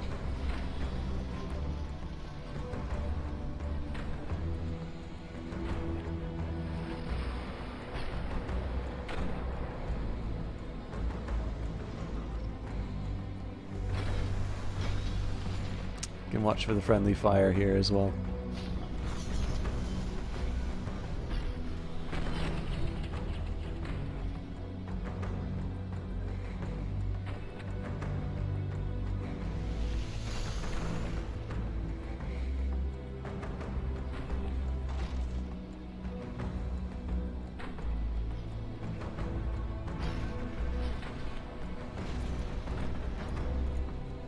Yeah, we're seeing some damage, but nothing catastrophic.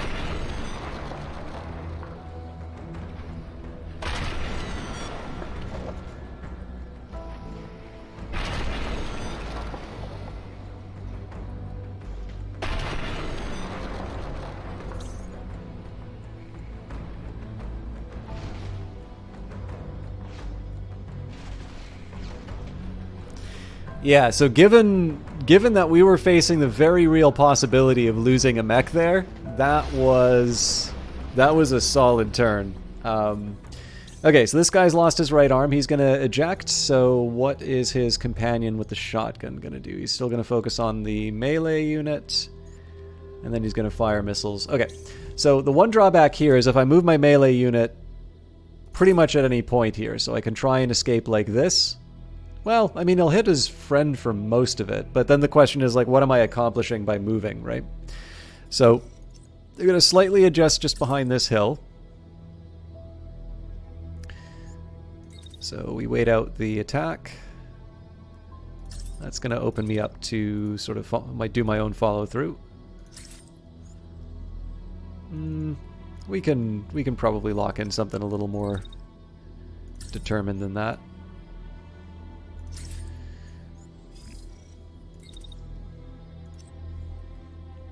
Okay, so this unit is still going to be on the warpath. Looks like they're going to want to go after the Sleipnir. So this is a nice little opportunity for me to try and make the most of a fairly wide open environment as far as the enemy is concerned. So what I really need to worry about here is heat. I am eventually going to need to sort of move to a better position to sort of avoid the shotgun. But outside of that, I'm in a good place. So if I just stay for the attack, well, it's missiles, so I guess that doesn't really matter. Maybe what I can do, so I take it halfway. So that dash might that dash might cause me some pain, but now there's two ways that I can handle this sniping position. I think what I want to try and do is actually focus on this guy, if I can. The angles are a little off. The good news is I do have some cooldown as well.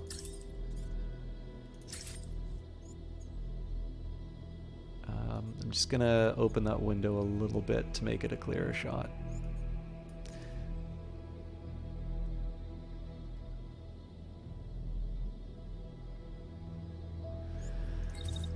Okay. Unfortunately, after that shot, I need to run for cover. But Tango can pick up the slack. So we wait out the remainder of the shotgun attack.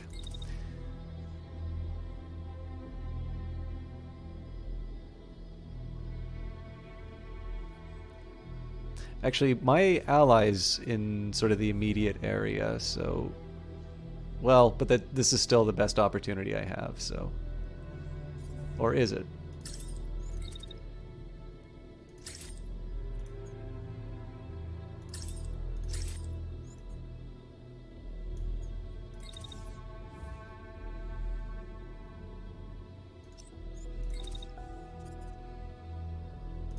So what I'm going to do here, just because of the heat situation, and because this guy's got a shotgun that they can reply with, I'm actually going to move back.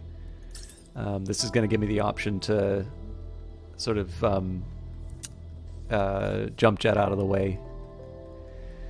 All right.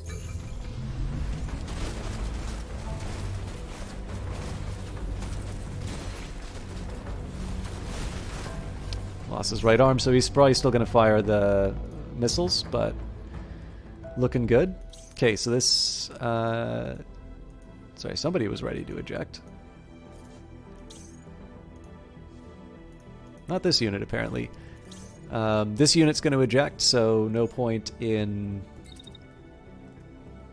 pursuing them. I am continuing the... Actually, here's a question. I always thought I could shoot through this thing. Looks like I can. Okay. Although, I'm assuming the angles are going to be a bit unusual.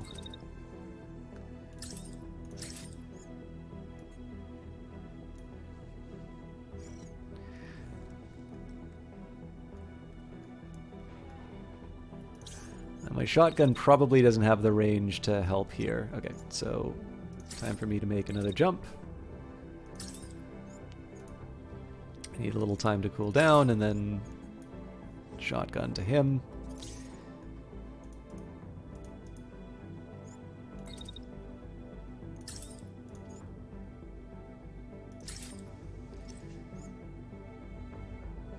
So what I'm really trying to do here is... like, I want to give my people time to cool down, but I do want to try and, like, do attacks that don't result in friendly fire. Okay, so like that's a perfect example of where I don't want to be standing. Something like this, though, well, okay, it's not perfect, but it's near where I want to be. I guess the most useful would be... moving up like this. Okay, it's possible I'm going to trip over the mech. Yeah, man, that mech's really hard to find. Like, the thing is, I don't actually believe the body's there, but I am going to trust the game when it tells me there's a collision. So we're just going to avoid that altogether. It does mean that I probably lose a chance to do a melee strike, but it does mean that I can prep for the next one. Okay. So, right, I was prepping for the missiles coming in. So, actually, it's just as easy for me to dodge.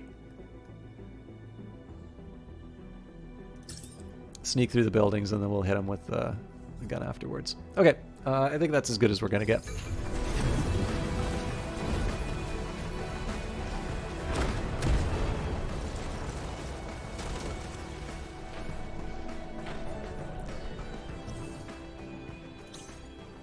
All right, and this guy's getting ready to eject, so we'll just make sure we strike poses on high ground.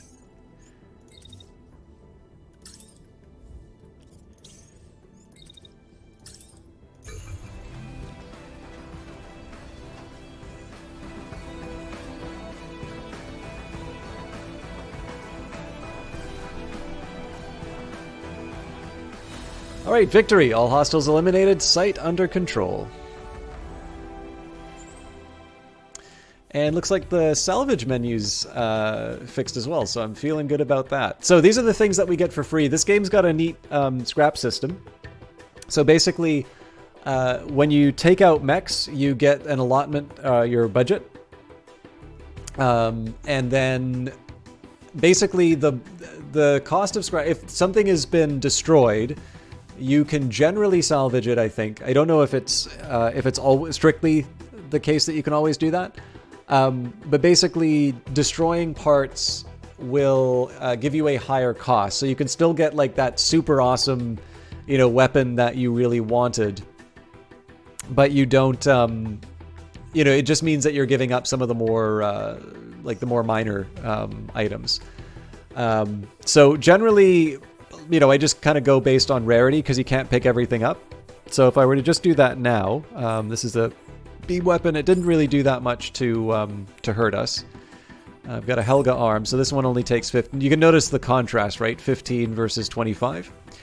So if I just try and take all the green stuff, so we've got 50 left over. Now, generally, I tend not to use a lot of grays. So what I can do here is just take all the intact grays and just sort of maximize the scrap that I earned from that. Now, in truth, it's quite unlikely that I'm going to wind up using the Alpenglow. I just don't really think I just like in games that have heat, I do think it can often be quite interesting to try and use some kind of flame damage against an opponent. So I think I started to say this, but I didn't finish the thought. But I've actually been playing a lot of BattleTech related stuff lately, not in prep for Phantom Brigade, but just because I've gotten interested in it again. And that goes so far as to play MechWarrior 5 Mercenaries. I've been playing a bit more of the Harebrained Schemes adaptation. And I've been going through, so I do actually have a couple of boxes of the tabletop. So I've got the introductory set. I've got the Johnny Big Time. Did you forget to unsub again?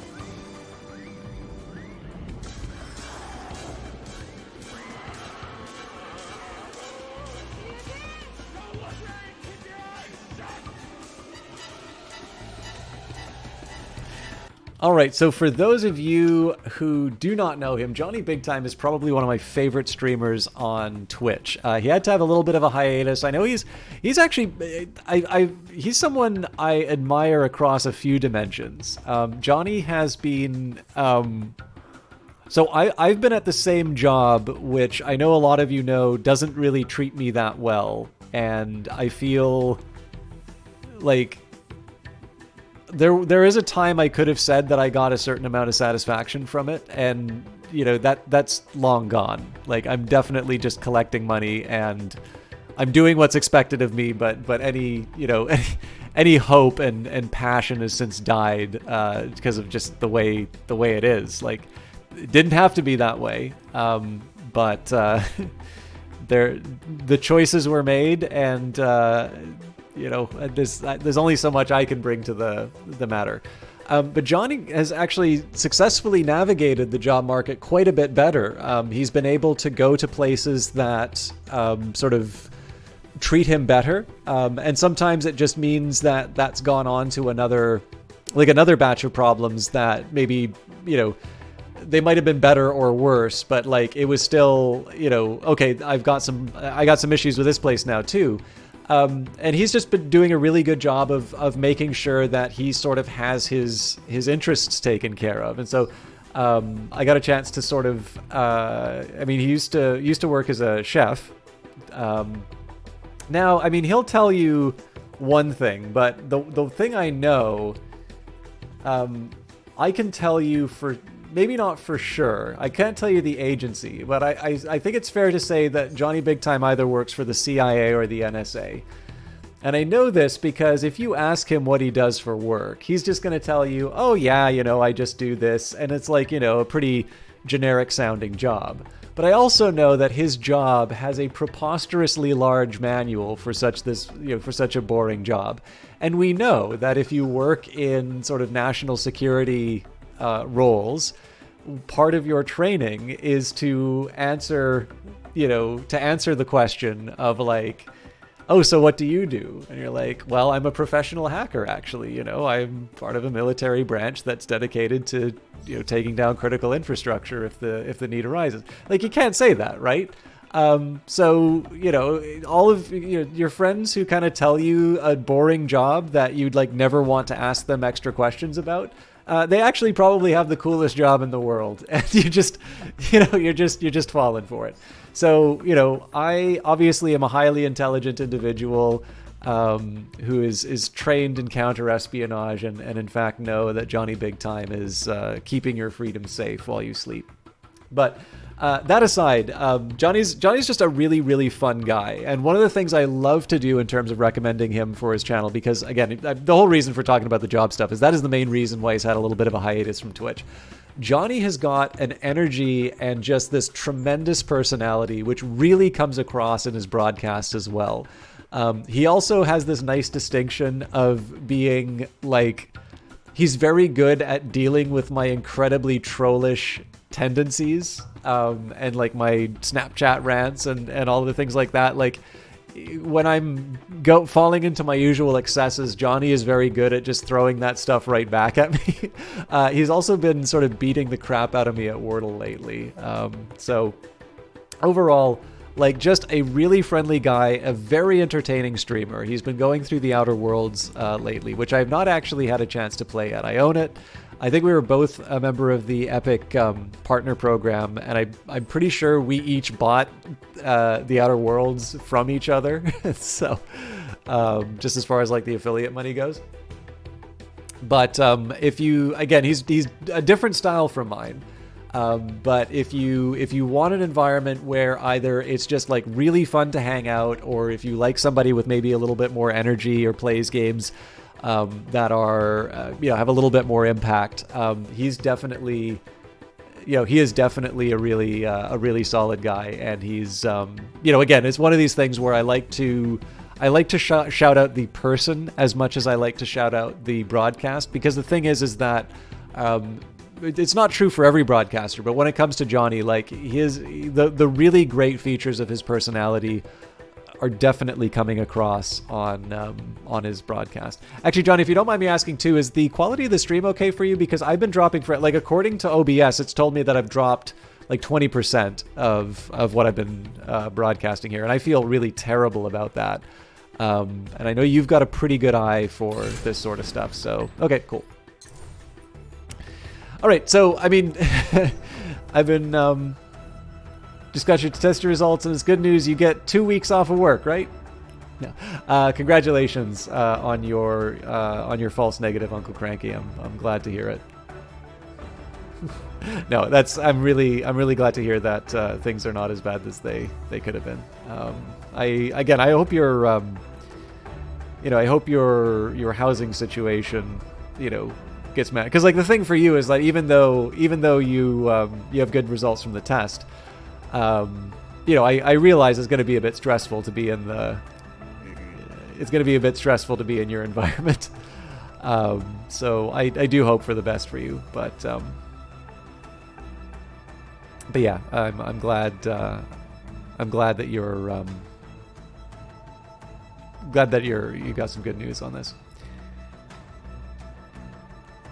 I thought there are a couple people who are in school who watch the channel. So when I saw the test results, I was like, "Oh, I wonder which viewer this is." And then I was like, "Oh, it's Cranky. He's talking about something different." So, okay, so that was the first battle of the night. That was fun.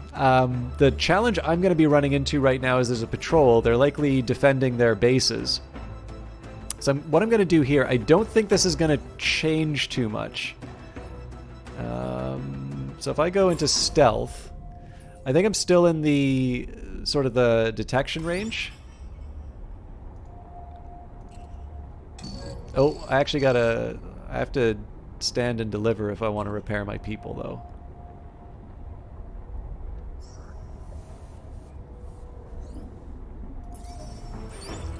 Oh yeah, they're coming after me.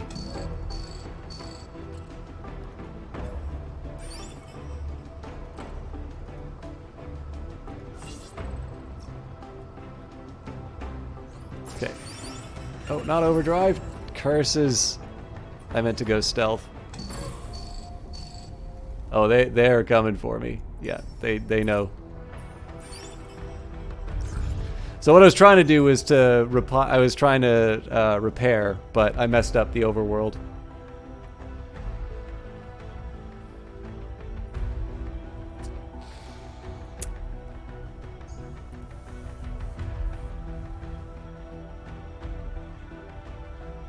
Ague? At your order, the base flies into action and prepares for a fight. An engineer sprints towards the bay to check on the guns, passing a scout relaying combat data through the radio.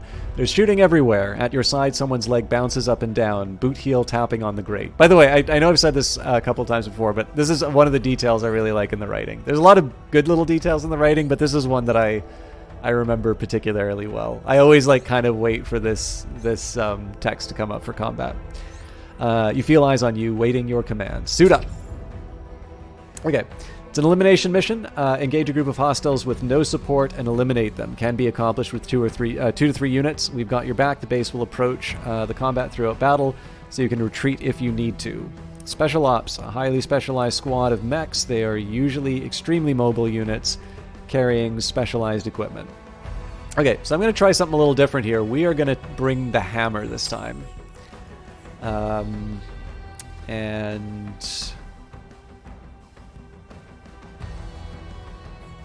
I think I'm actually going to try and avoid the...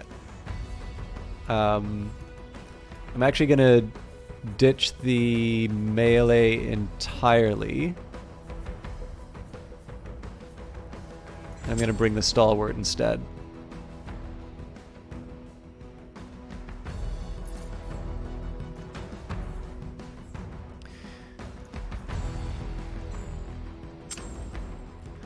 So we did get some new goodies.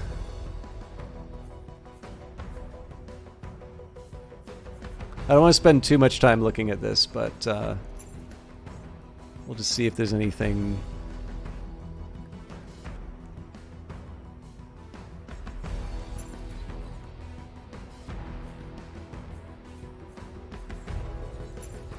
I'm just going to take a look at the ones for my the units that I'm bringing as part of the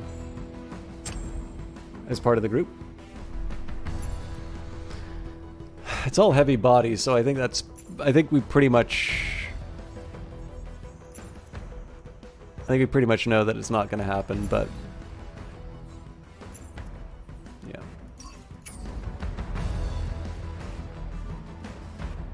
The Lance and the Stalwart are 2 possible exceptions to this, so I'm not going to completely abandon it, but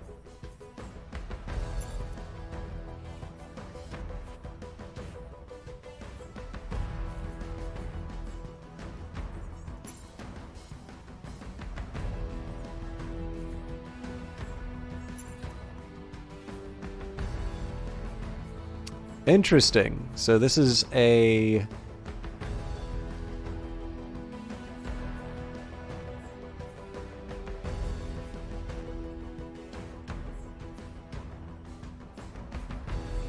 It's a considerably better arm.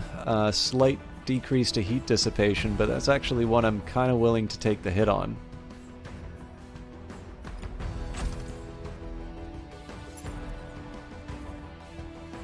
Same story with the legs. Interesting.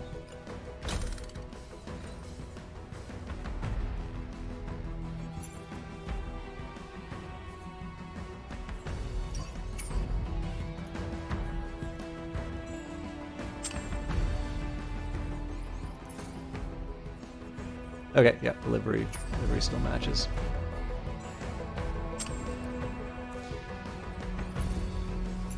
Okay, same story here. We just want to make sure that we're not leaving potential improvements on the table.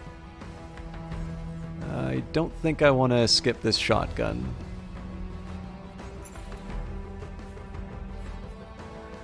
Now the loss of the heat dissipation is a potential concern,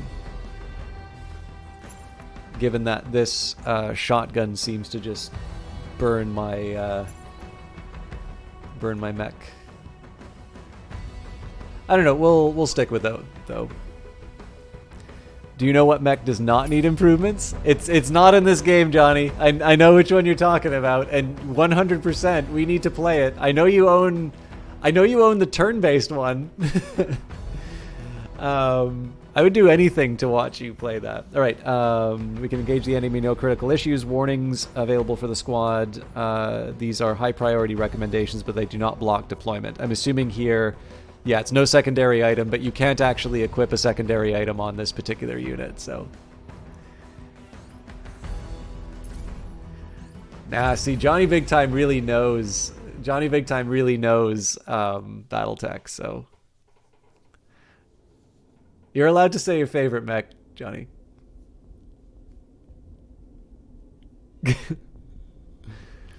100% though, like if you either through Game Pass or through just picking it up, if you get MechWarrior 5 Mercenaries, I will do whatever it takes to play that with you.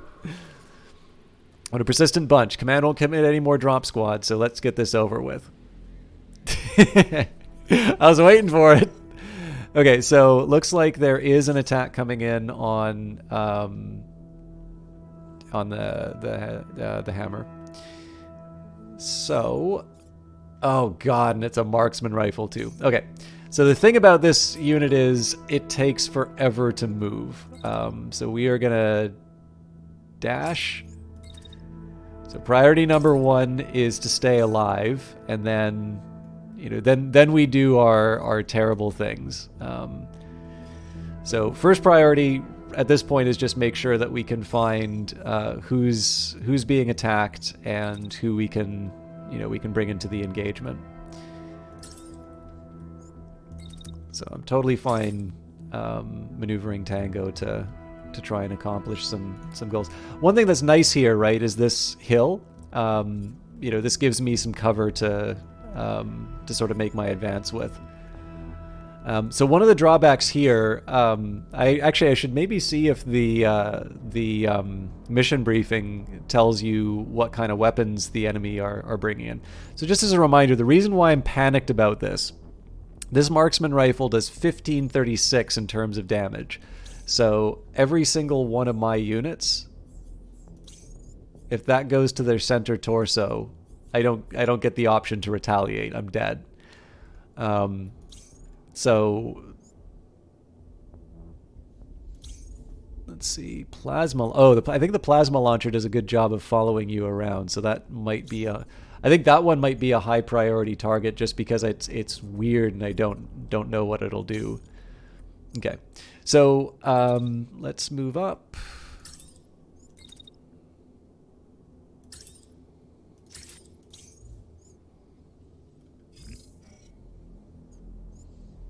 All right.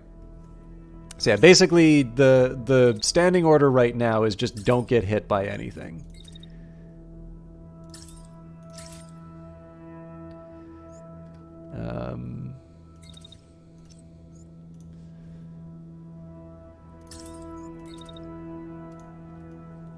Yeah, as I was saying, like this hill here and this hill here are nice little opportunities to escape the consequences of my actions.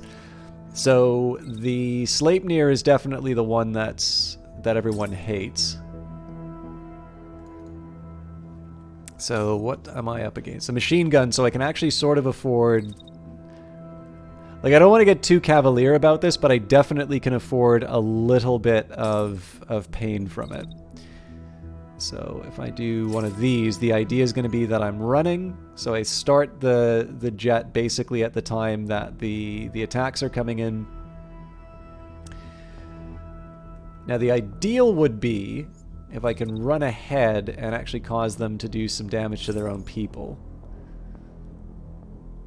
The question is, are those few machine gun shots really worth whatever potential damage I'm taking on? And in my opinion, no. I need a better signal in terms of what the potential gain is.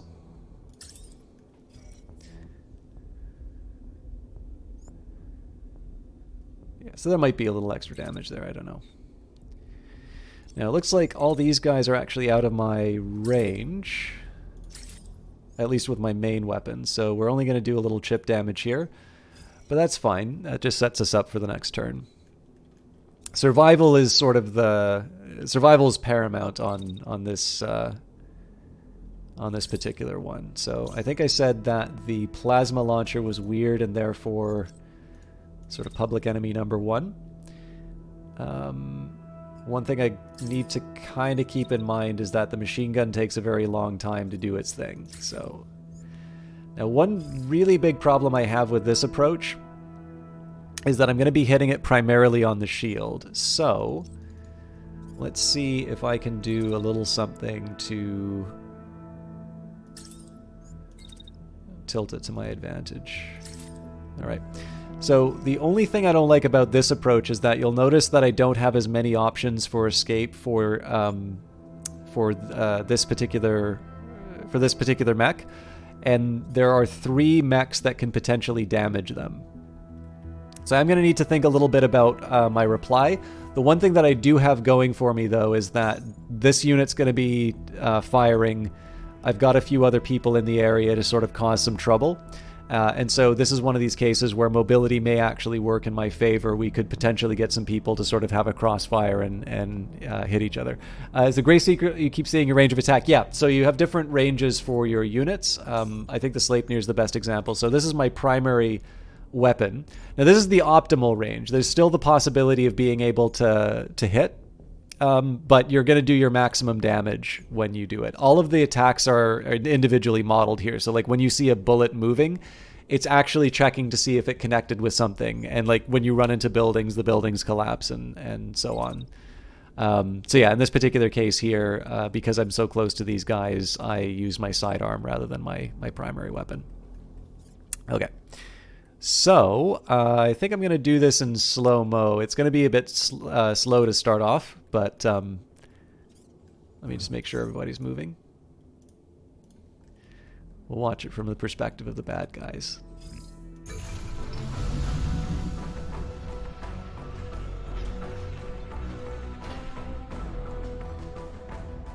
Look at them with their stylish black and red outfits.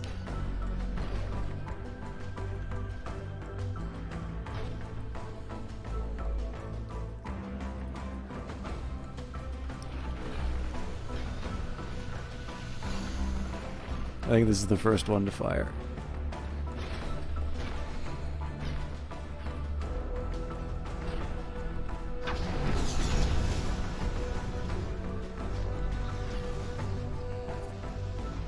Oh, two of them.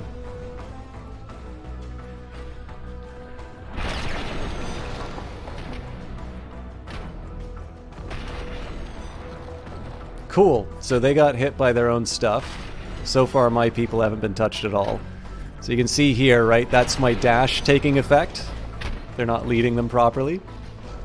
So far, all of the damage that they've done is on their own side. And now we get to reply, so we're going to start with my machine gunner. But what we really want to see is this guy set up.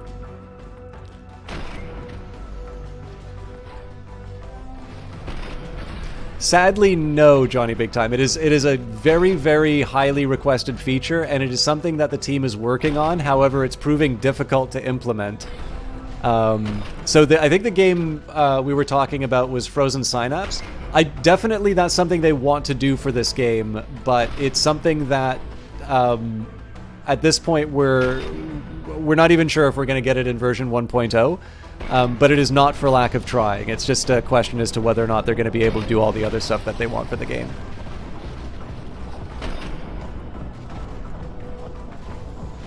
Tell me, Johnny, can the dragon do that?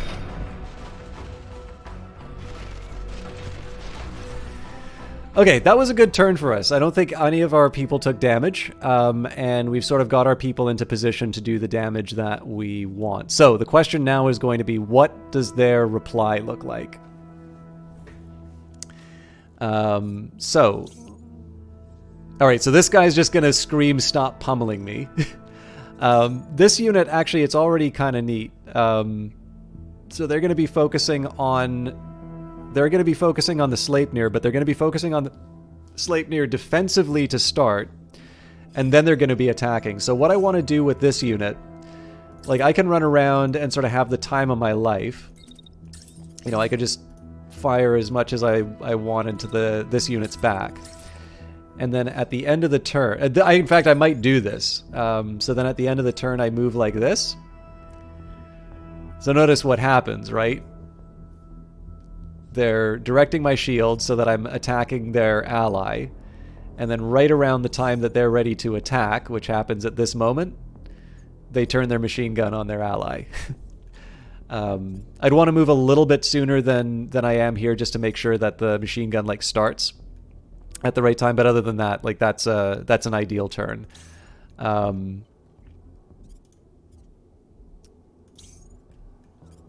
Actually, it looks like everybody's just staying put. Like it's not, sorry, they're not even, it's not even that they're, so they're staying put and they're like,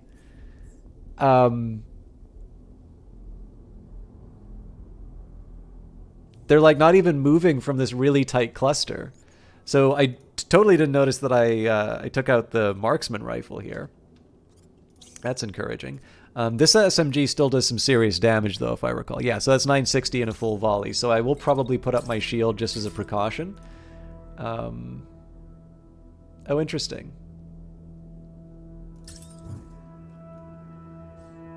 I don't 100% trust it when it says that I'm safe doing this.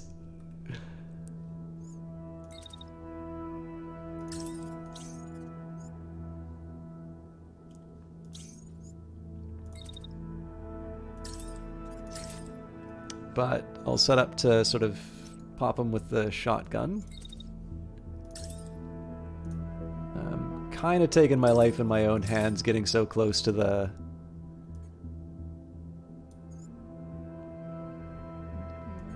getting so close to the hammer's attack.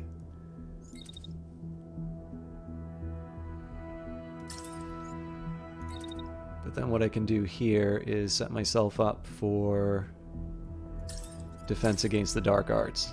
Okay. So my preference actually would be to kind of go full circle, just because this is a really nice place to move. So given the fact that this unit's just kind of standing around yelling, "Please stop hitting me," it seems to me the answer with my machine gunner is just to keep like pounding the enemy. Even this unit, right? Like the heat's not that high. Oh my god. Wow, I really overcompensated on the heat on this thing. Okay, so basically this guy's never going to take his finger off the trigger. That's the new story here. This is absolutely ridiculous. I definitely need to rebuild this thing to take more advantage of the heat. What are my options for a robotic uppercut? None right now, but I do have a unit with a huge sword. So I will very gladly put that on display for you. Okay. So the remaining question here is just how do I want to handle this particular opportunity? So yes, I can focus on this unit again, but honestly, I've already got 2 units taking care of that. So what I'm going to do instead is I'm actually going to move back a little bit. I'm going to get this unit in an ideal location. Now, to be honest, the fact that this thing is already rocking an SMG should probably not make it as big of a priority as I'm making it. But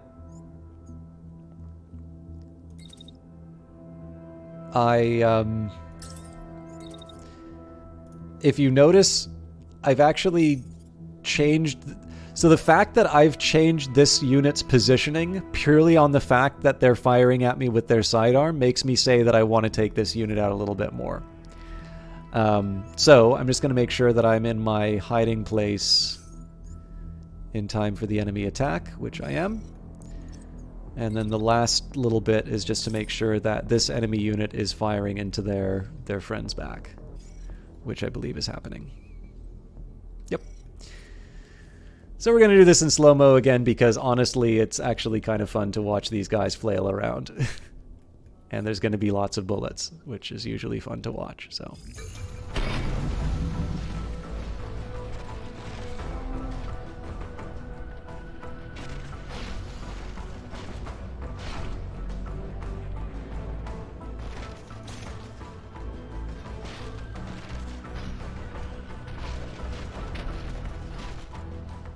Oh wow, that really is going to the side of the mountain. Or a hill, I guess.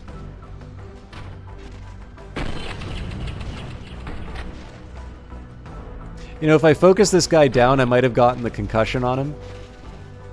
Ah, well. So this guy's going to start in a second.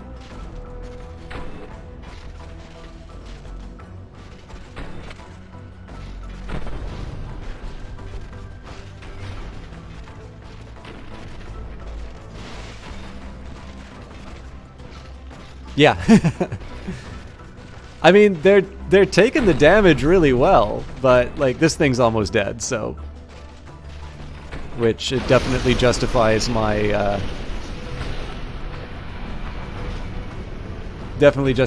choice not to not to focus with a third mech.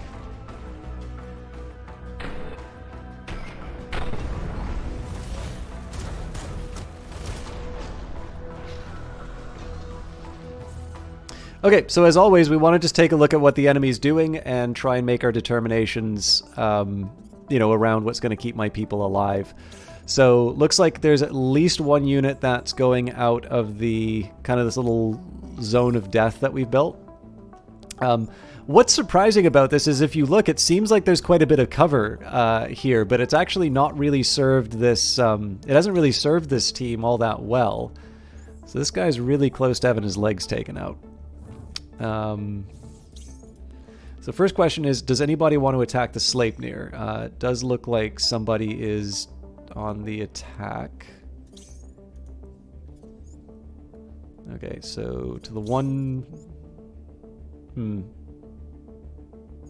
So basically I'm locked down for about 2.5 seconds unless I can find a clever way to get these guys to sort of turn on each other. But that's fine. I mean, it's not a catastrophe. In fact, if anything, I just stay put and then wait for them to come into my crosshairs. That's kind of a passive way of playing. I'd rather not, but because this unit is focusing its machine gun on the Sleipnir here, I basically just get to wait for the cooldown. They're already in the perfect range, so we just let her rip with the machine gun. Now, unfortunately, it does look like they're moving out of range. Just at the tail end, but I can live with that. How do you do, Ed Baver? Good to see you again. Also, Coconut Crab Crusader, welcome back. Obviously different, it's a change of pace from Stellaris, but I'm really, really glad to see you again. Okay, so clearly, like, this is the axis around which the turn will move. So again, because of the build that I've done, it moves very, very slowly. XCOM with mechs. Actually, that's not a bad. That's definitely not a bad way of putting it. So I have not played Armored Core, which apparently is a big influence. This is by Brace Yourself Games, which is actually, I believe this is originally this was a group called Tetragon Works, which I believe was acquired by Brace Yourself Games. But everybody's Brace Yourself, and they're all like, it's actually really cool to see. If you look at the credits, you will actually see, or the updates that they do. It does really seem that quite a few people move through all the different teams. So like if someone's particularly good at something and that game is needing a bit of polish, like, it doesn't seem to be that you're necessarily married to one project there. I'm sure it's probably the same in other teams, but it's something that they've mentioned in their descriptions. But if you're looking for gameplay comparisons, there's two that I would make. I do like making the comparison with Frozen Synapse, and there's some problems with that comparison because they are two very different games. But the reason I like making this comparison is that this is a very cinematic game. The music is spectacular. The visuals are fantastic. Like, just look at this thing, right? I should mention this is in early access, so every once in a while we'll see a few bugs as well. But one of the things I really liked about Frozen Synapse was that you would build up your turn, and then you would play, and then part of the satisfaction of playing the game would be to see the consequences of your choices, to see everything play out. And to me it doesn't matter if it was Frozen Synapse or Frozen Cortex or Frozen Synapse 2, those were all, they all kind of have that feeling. But the thing that makes this game very different is that where Frozen Synapse, for the most part, relies on the fact that you don't have knowledge of what your opponent is going to do. And some of that satisfaction is just seeing whether or not your guess was right. This game gives you full knowledge of what's going to happen. You can see here, right? Like, I know unless I do something to change it, this unit is going to walk forward, and that they're only just going to finish their attack to the unit that's behind this hill. The things that will change it, of course, will be my actions, but basically it's deterministic. Like, I know in 5 seconds these are the intentions of the enemy units. And so the gameplay comparison I like to make there is Into the Breach, which also gives you full knowledge of what the enemy is going to do. Although Into the Breach obviously will have a specific order in which actions are taken, much like XCOM, where if you successfully take out a unit before it performs its action, it doesn't perform that action. Whereas in this game here, the actions will happen simultaneously. So obviously, if you can take out a unit at the first second, they're not going to be able to do the action that they wanted to do at 4.6 seconds. But if you have two units of equal strength firing at each other, it's possible that they both annihilate each other. So, yeah, well, the bugs in this one, there's been very, very few that actually stop the game from sort of... what's the best way for me to put it? Like, earlier on, I think I had a case where a mech like fell through the earth, so I couldn't finish the mission. But those kind of things that like would stop me from playing or enjoying the game, they're really not there. A lot of it's just, every once in a while you'll see something a little funny happen with the animations. And again, like the animations in this game are amazing. So like, it's basically like, I'm willing to take on a couple of weird things happening on the screen, if it means I get a game that looks awesome like this. But yeah, Into the Breach, I think if you like XCOM, you'll like Into the Breach, or if you like Into the Breach, you'll like XCOM. Their turn-based tactics game. This is a mech turn-based tactics game. It's definitely got its its own hooks. It's very much its own thing. But I don't think it's unfair to call it mech XCOM. Okay, so again, we are still taking on enemies that are stronger than us, so I do want to be mindful of the damage they can do to us. I think I'm just going to try and get the shotgun. If I can get more than one off before they fire at me, that's best. That's highly unlikely that's going to happen, though. Yeah, I mean, if I give up on any hope of self-preservation... yeah, I'm too young to die.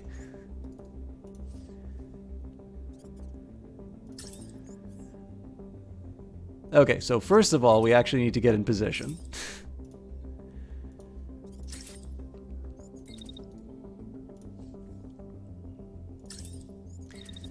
So, again, move behind the hill. I don't really need the shield, but it doesn't hurt.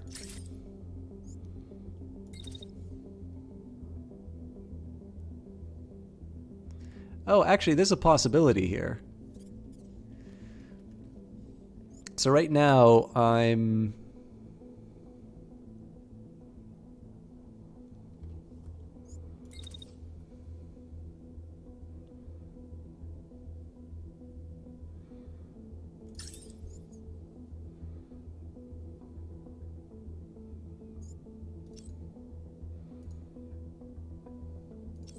Okay, so what I want to try and do is make sure that they are firing at their ally as much as possible.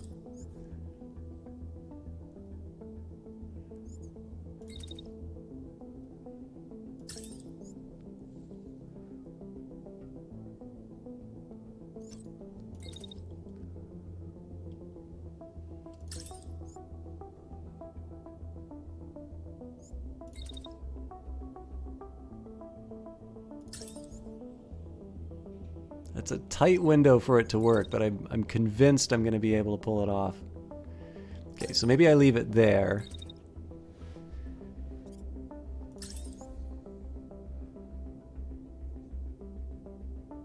Yeah, I can't sweep their gun quickly enough. Okay, well that's fine, because we'll do the damage here, and then I can move back a little bit. Oh no, actually what I do, so I move back.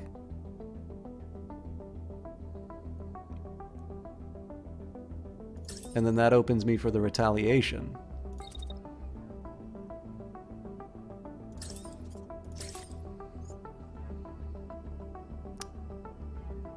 But no, I'm getting a little too clever.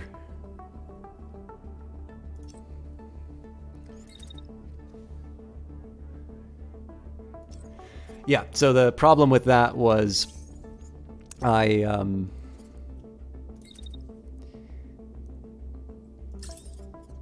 if I wanted to do the attack, then I would wind up getting hit by the earlier one.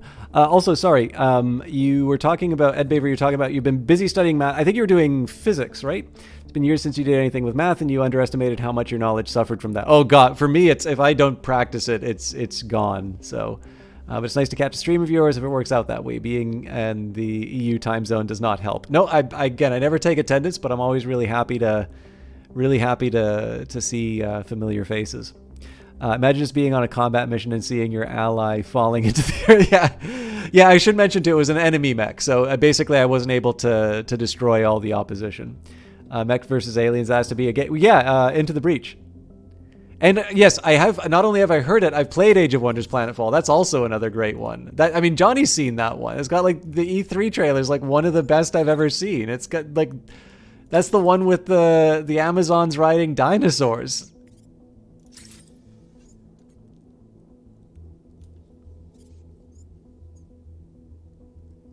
All right, so I don't have to worry about the about missing the target here anymore. You liar, Johnny! You definitely have seen the ad for Age of Wonders. I believe you've watched it on your stream, actually.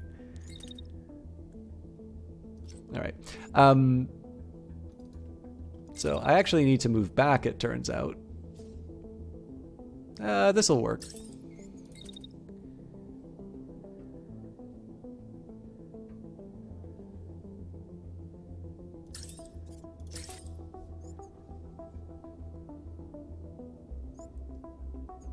Yeah, so basically we're just blasting away on this one.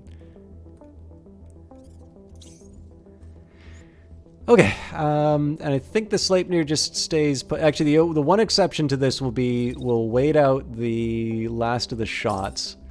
I'm going to move them back a little bit so that they can take kind of shots of convenience.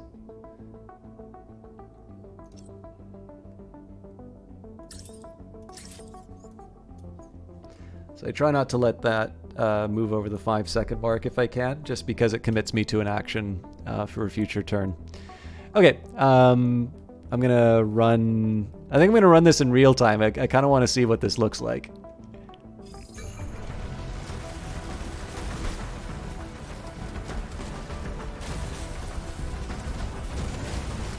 Oops, I hit my own guy. Wait, what?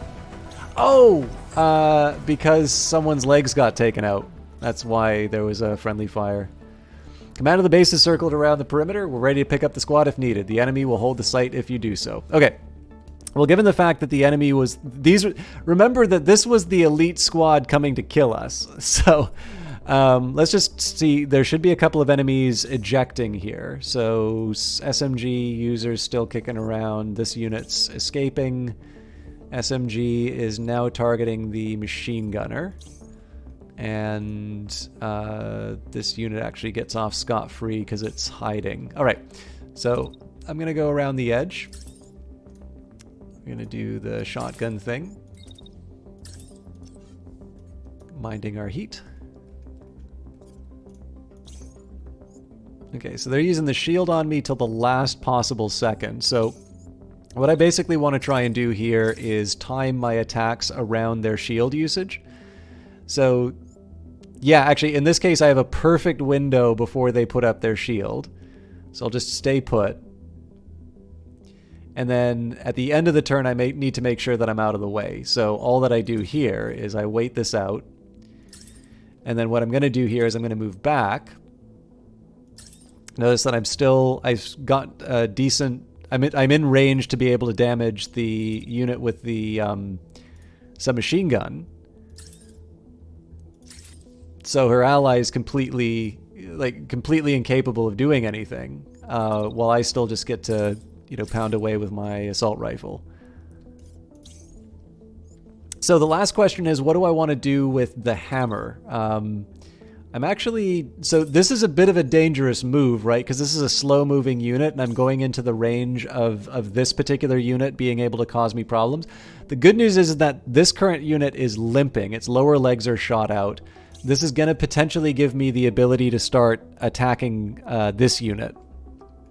So it's a calculated risk, but I think in this case it's gonna work for me.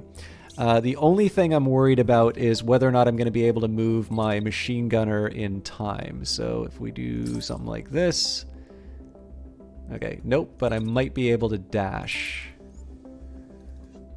Only if I like cooking eggs in my cockpit. Okay, so my second best here is going to be to throw up the shield.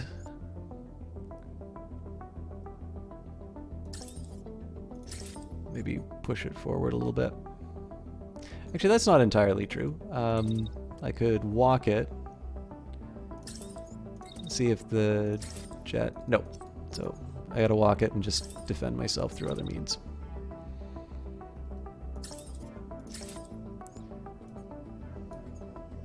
Let's put up the shield while we go through, hide behind a hill.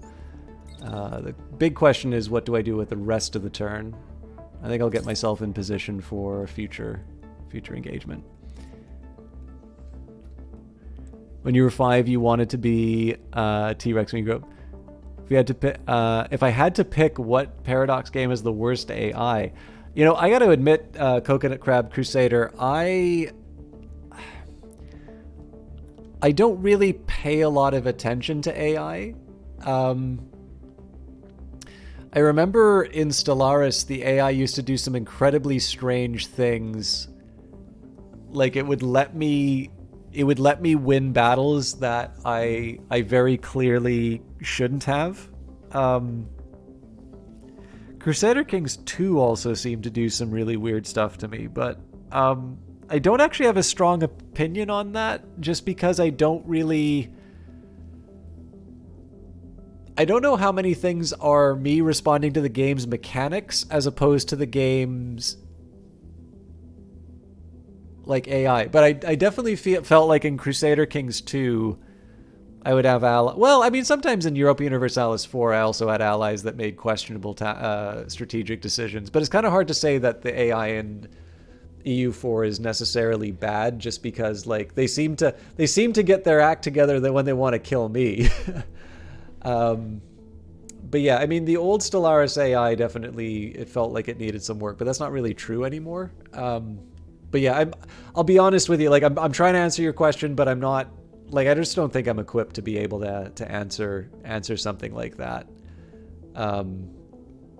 I'd say probably the one, like, I think probably I'd have to settle on Crusader Kings 2, simply because it's the one where I can remember the most times, where I sort of felt like there was a very clear path that wasn't taken.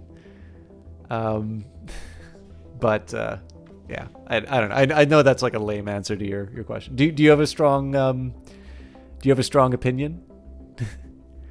Oh, that's right. The Dvar, the Russian dwarves with the artillery and the mines. Yeah, no, I definitely played a lot of Planetfall. I don't know if I finished all of the DLC campaigns, but I got darn close. I'm pretty sure I did, though. Okay. I think this is as good as we're going to get, so let's watch the magic. Yeah, so just barrier damage, we're fine there. So I think that was a bit of heat damage, but this unit's down, the other unit ejected, so this is the only one left. So far as I can tell, the enemies do not eject for, like, fear in this particular game. So essentially, we're going to have to take them out. Looks like they're focusing entirely on the Sleipnir, which works for me because it just gives me an opportunity to move my people in position. So, for instance, here I have, like, it's a little bit of a dilemma because I want to make sure that I'm able to do the most damage in the shortest amount of time. In fact, I may want to slightly adjust this move for the simple reason that I also want to give myself the opportunity to move back if I need to. So I'm actually sacrificing a little bit of aim at the start just to make sure that I'm able to move around if I need. Turns out this angle's probably not a very good one. So if I just stand and deliver, let's see what happens. Actually, that's not so bad. So I'll put a clean break. And then this unit's just going to be, like, we're going to have to maneuver with this one, so... oops. So let it cool down.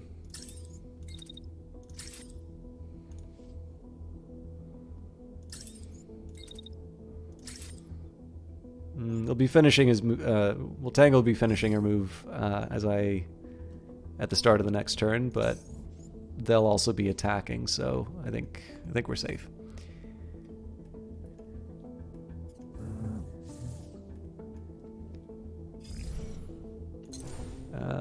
It's complaining that Sleipnir doesn't have orders, but I don't think there's a lot for me to do. So I've sort of closed off the options of peeking around the corner with the Sleipnir. Well, let's game it out. So yeah, if I do something like this, then I run the risk of getting hit by my ally. So of course I could run around the side like so. If I do that, well, there's a small window. Okay, so theoretically, if I went for this, so interesting. Okay, let's watch the magic happen.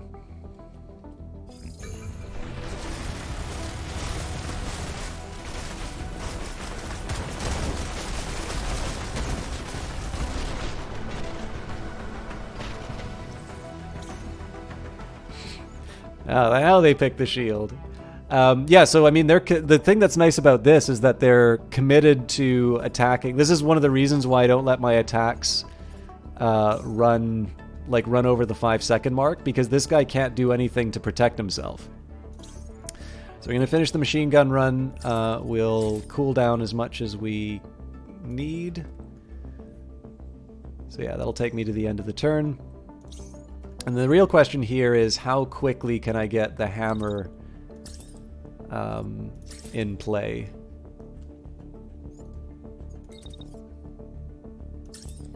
Well, I can start things off, I guess.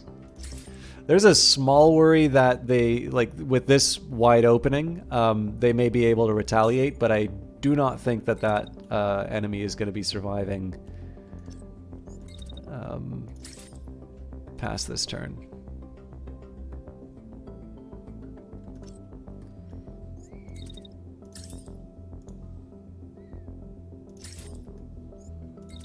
This is actually what jump jets are for.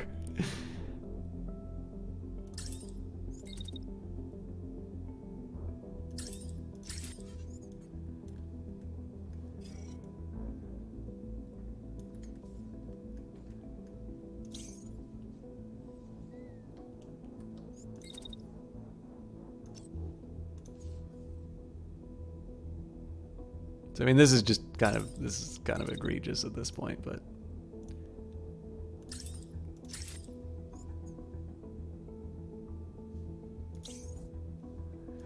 oh yeah, and it's going for the shield too, so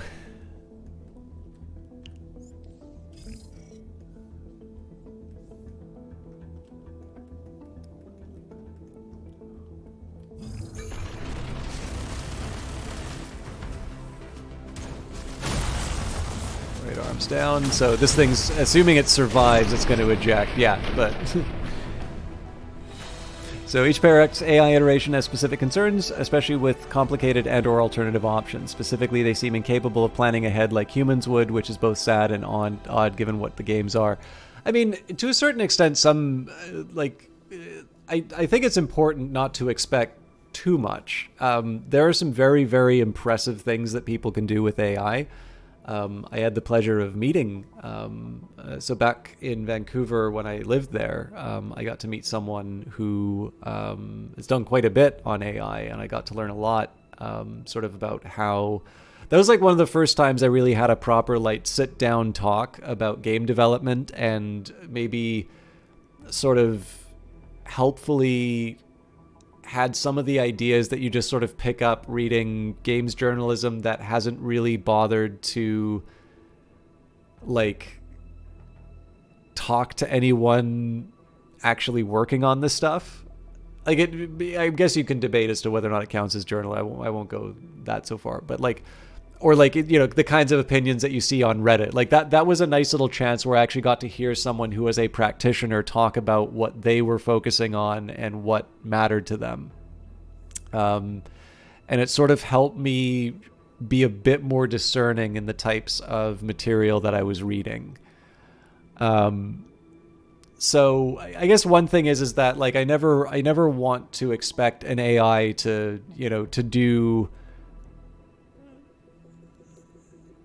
Well, I mean, like it's nice when they surprise you, right? Like, you know, if I'll play Total War and, you know, I have a particular plan that I'm going to do, and you know, like, so maybe I'm going to move my cavalry to an interesting spot, and like I see the AI move some spearmen to kind of counter that, and I'm like, oh wow, it did a nice job of like anticipating what my move was going to be. That's kind of cool.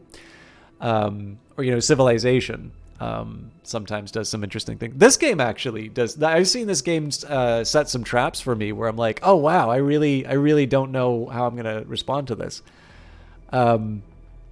So there's definitely some neat stuff that happens, but like, you know, to a certain extent, when it comes to Stellaris, like to have it, you know, anticipate moves I might be making in the far future does seem to be a little bit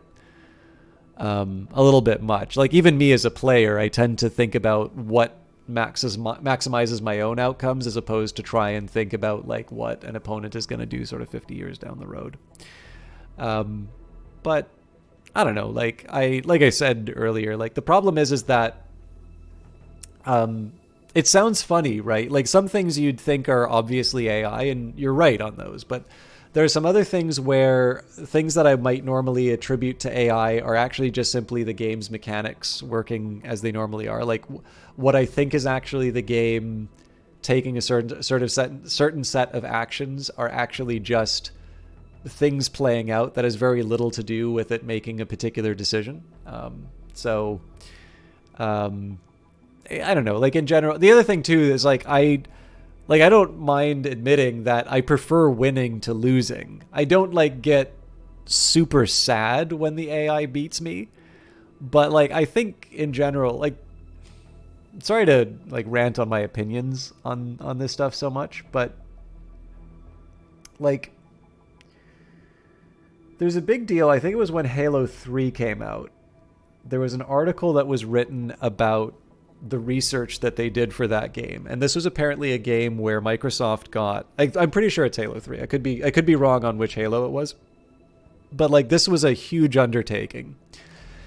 And apparently what they had done was they'd gotten psychologists to sort of watch the player. Now, I mean, this is a lot of developers do this now, but like they gotten psychologists to sort of watch the players, and they'd put just a whole bunch of like really fine-grained testing on this thing because it was an event. It was a huge budget. This was something that had to like really just like blow the doors off of everything. I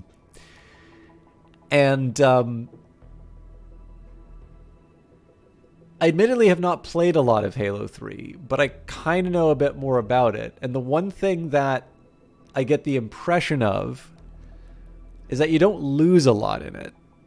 Like you wind up in a lot of situations where your health is low and where you feel like you're in danger.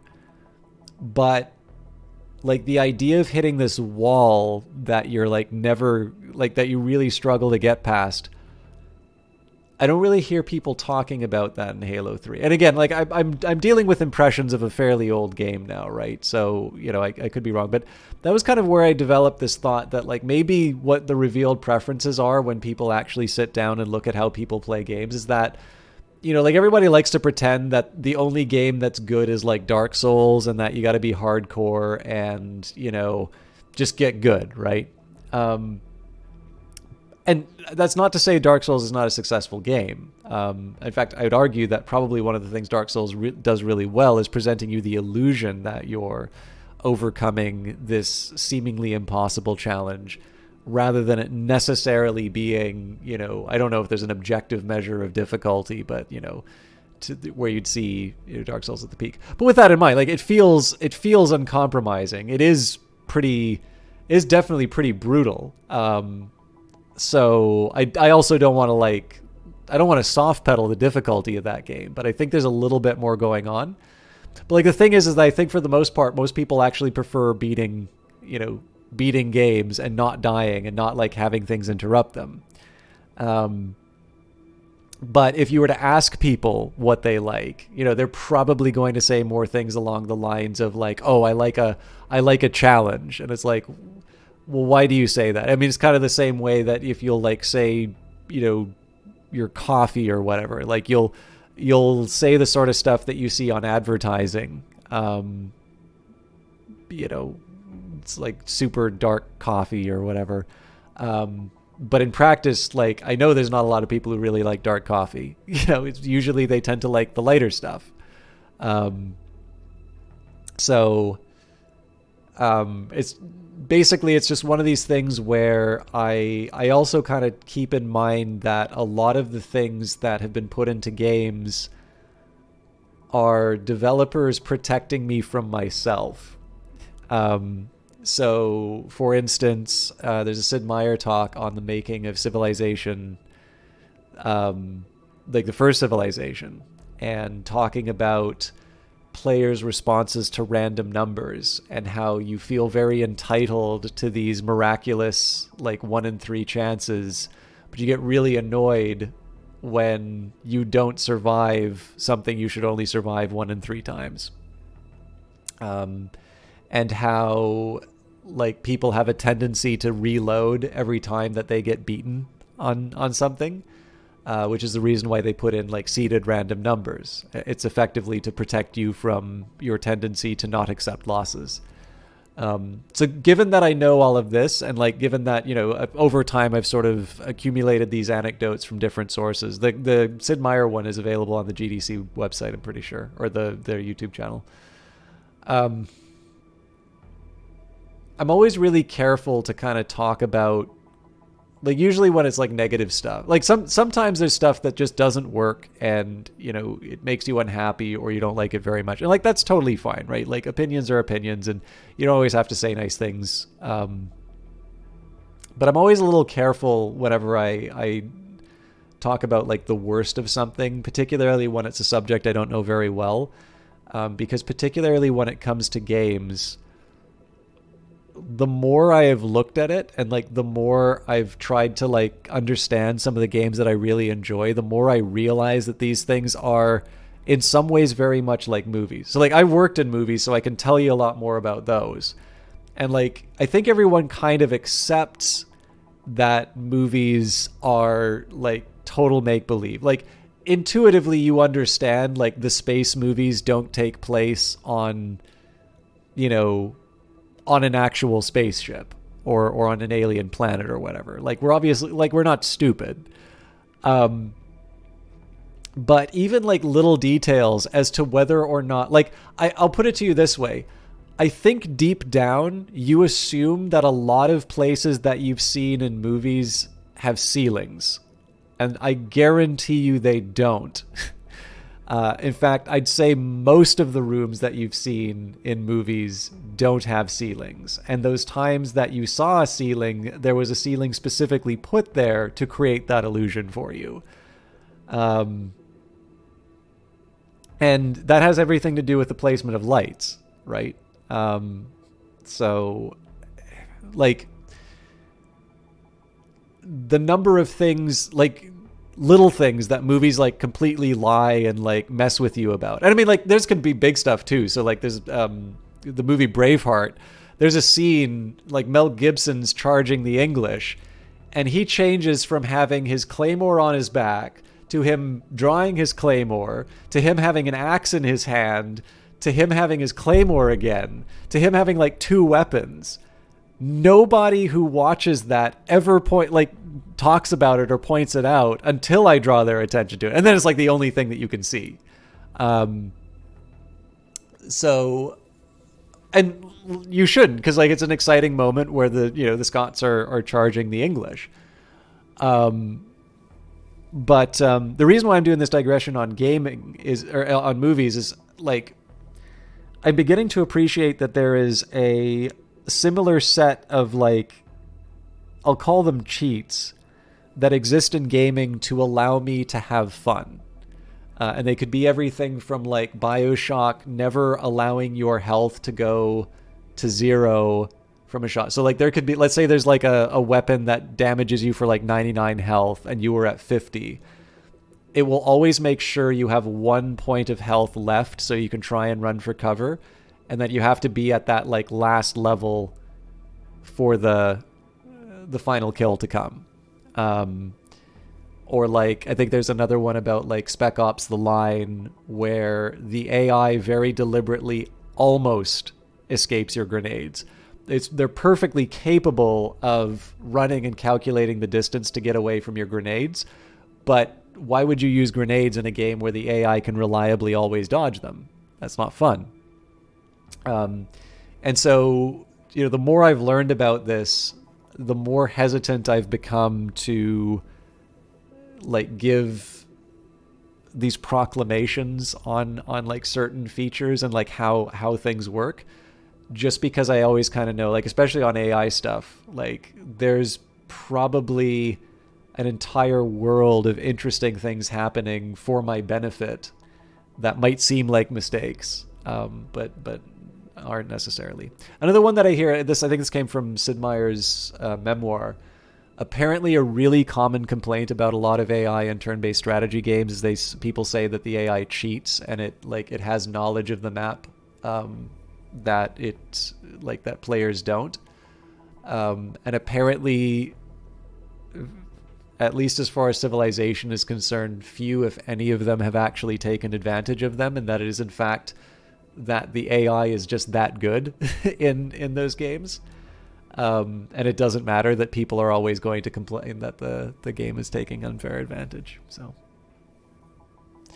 but yeah, I mean, again, like I know I'm like annoying when I give these kinds of answers, but it's just kind of the way that I'm wired, which is I'm very reluctant to kind of speak on this stuff with any degree of authority, just because like I'm every time I encounter this thing, I just become increasingly aware of how little I know about it. So, plus, I mean, I think you've all probably noticed too, like I do generally like talking about stuff that I like. I'm not necessarily the most positive person in like day-to-day life, but I try to, where I can at least,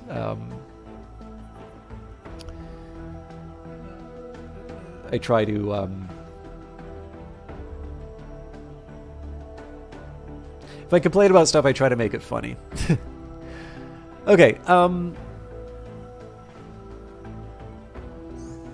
what I'm inclined to take away from this is that people enjoy vastly different things. Oh yeah, sure. I mean, like, I think pretty much any time that I talk about gaming stuff, I have to, I always have to sort of bracket it with the idea that there is no argument with taste, right? Like, there's no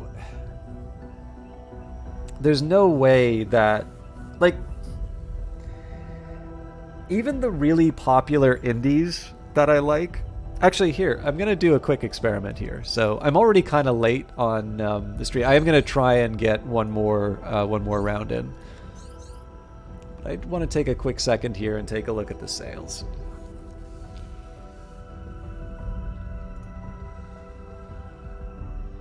So this is just going to take me a quick second here. I'm going to the Steam Global Top Sellers.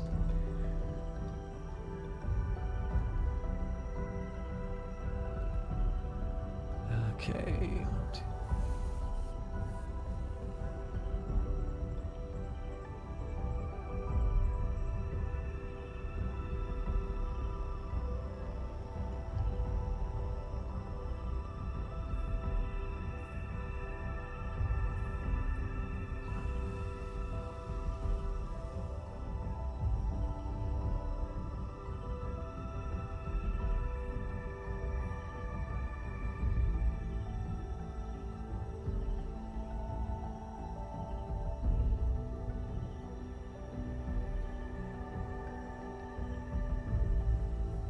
Interesting. Sorry, I thought I found what I was looking for, but...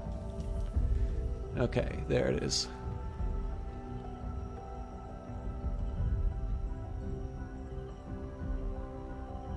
Sorry, I just need to count.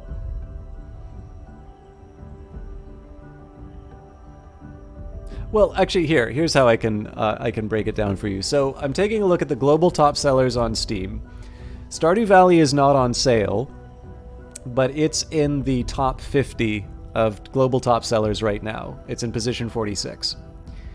No Man's Sky is on sale. That's minus 50%. That's 5, 4, 3, 2, 1, 49, 48. No, sorry. It's like maybe position 50. Among Us is in there. I'd say Among Us is probably in the top 100. I don't think it's on sale either, or on discount. They're all on sale, but I don't think they're on discounts. The City Skylines is probably in the top 100. Now, it's important to remember, right? Like, this is compared to things like Elden Ring coming out, Cyberpunk 2077 being 50% off, Lost Ark being released.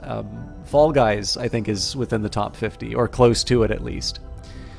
And Cuphead, minus 25% off. So, like, the Stardew Valley one is probably the most interesting to me, right? Like, Stardew Valley is the kind of indie that you would assume that everyone knows about, right? And yet there are enough people who are buying it without there being some kind of a discount, presumably for the first time, or they're buying it as a gift for someone. But there are enough people who have not heard of or have yet played Stardew Valley to keep that within the top 50 sellers of everything that's on Steam. There's a global top seller by revenue.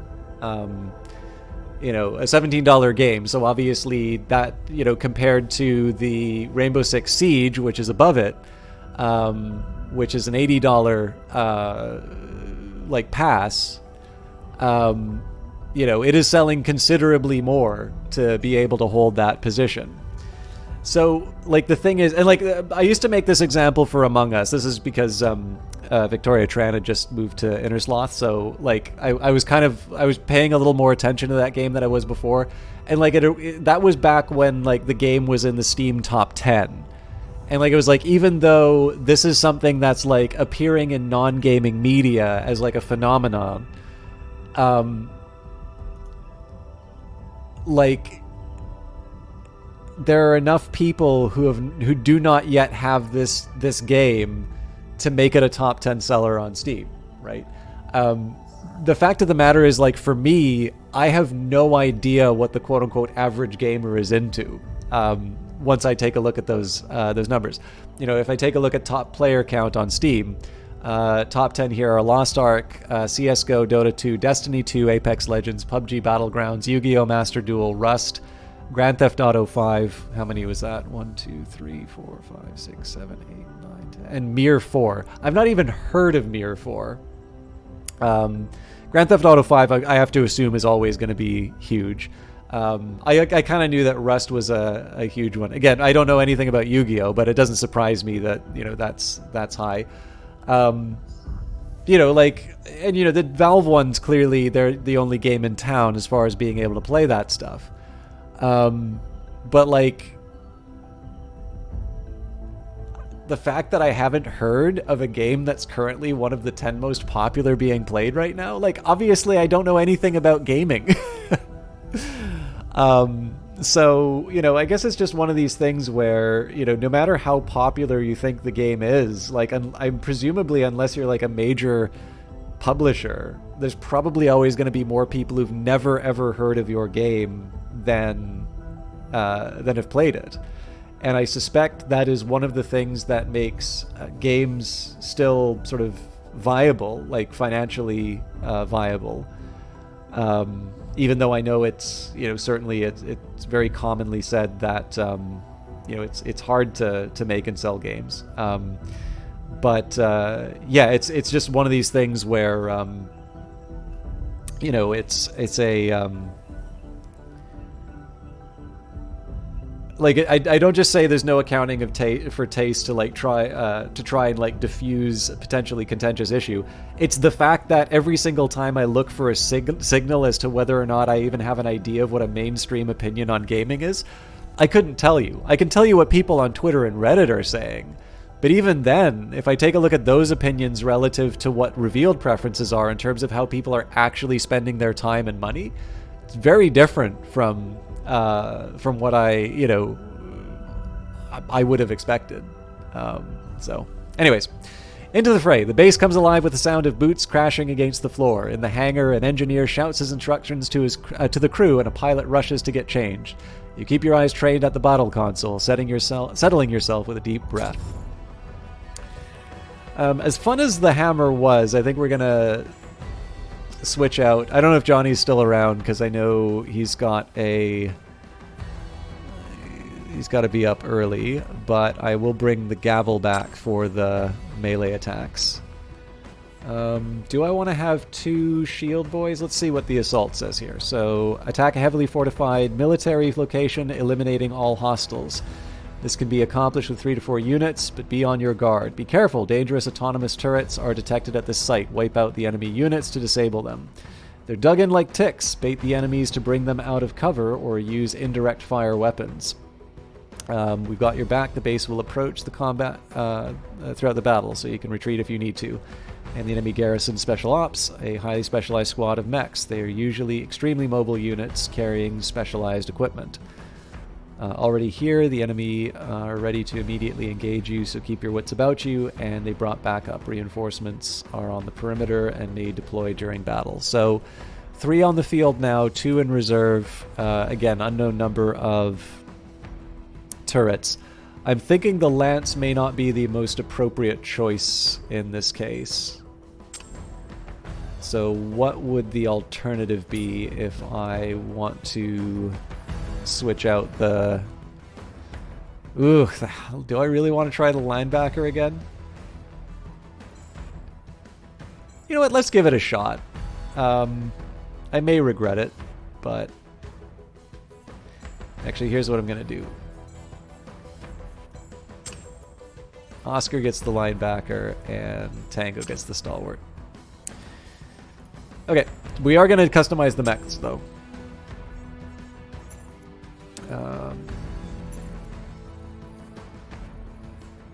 So this is 385 with 60.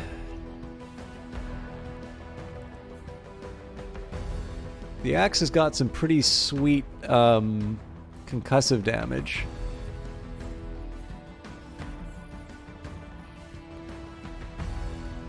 It's like the Antares Saber is not the most important one for me to... Well, we got an Antares Mark III. Yeah, so it's heavier, but everything else is better. So yes, we'll bring in the better one. Okay, fine, leaving that behind. Yeah, we've already added more weight, so I don't see a whole lot of value in messing with most of this. Okay, that's fine. 1 improvement is enough. So linebacker's been a while since we've touched, so let's see what we can... Okay, I don't think I can afford the drop to integrity.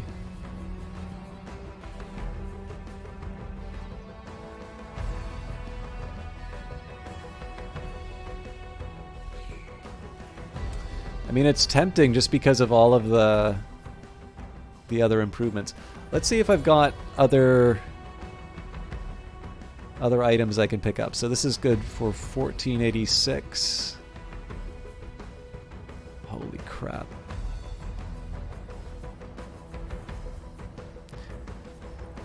I think I'm going to settle for this stance. I kind of want to throw on the Svalin.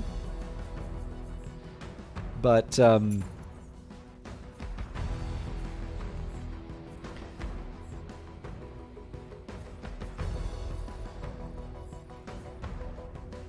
dear. So I got the Sun Swarm here. Okay, so the Alpenglow is the heat one, so I think I'm going to leave that be. I want to see whether or not the Sun Swarm actually performs like it says on the label.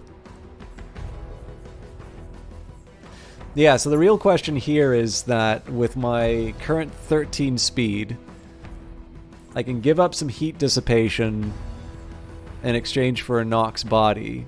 But again, the question is, am I willing to give that up? I don't think I am quite yet. Well, but then again, like, the whole reason for this would be the extra integrity. I mean, the power bonus is pretty good, too. I'm going to stick with what I got right now.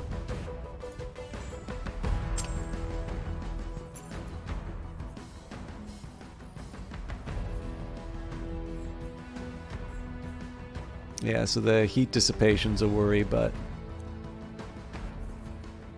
Oh, it's because of the overdrive core. Alright, no, we got ways of fixing that.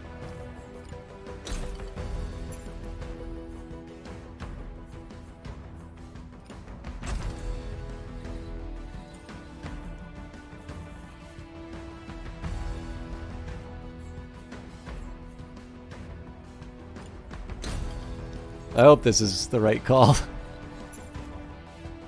Not switching out the machine gun, but I might do that with somebody else.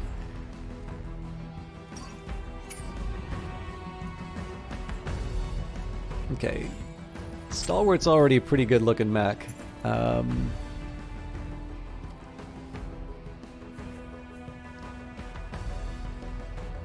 It's not a bad Helga body, but I mean, first of all, it makes it look amazing. But I don't see the numbers working here. So considerably better Svalin shield with better mass.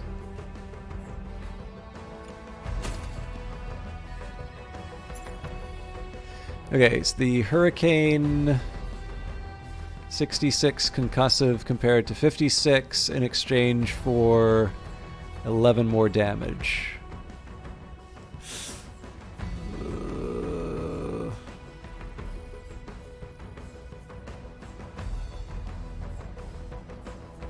Yeah, that doesn't work for me.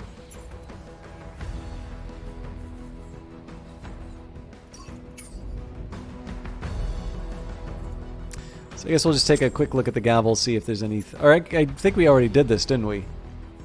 Yeah, I picked the sword. Okay, we're ready to go. This is actually normally the time that I would wrap up, but clearly I'm not gonna... This is the point of no return. Make sure your squad is properly outfitted. Continuing would start the combat encounter. Yes.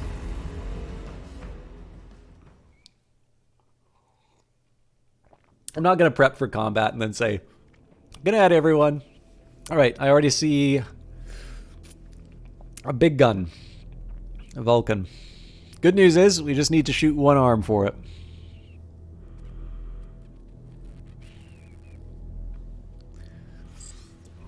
Here they are. Great timing. Our big bird is about to do another pass. They'll send backup our way, so don't panic and hold out for a minute.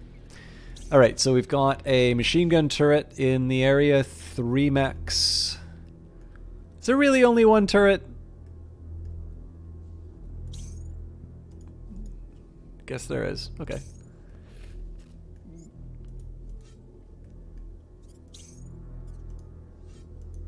Oh, only 2 mechs. Don't know why I thought there were 3. Okay, so the first thing I need to worry about is where the Vulcan's pointing. This is one of these cases, too, where I can't necessarily count on buildings protecting me. This is going to be an interesting problem to deal with. I kind of want to see if I can get away with just running around. Okay, so part of the job for the...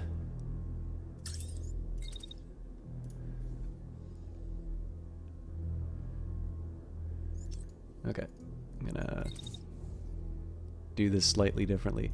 So I want at least a little bit of the... like the building to act as a defense. So I'm gonna dash through.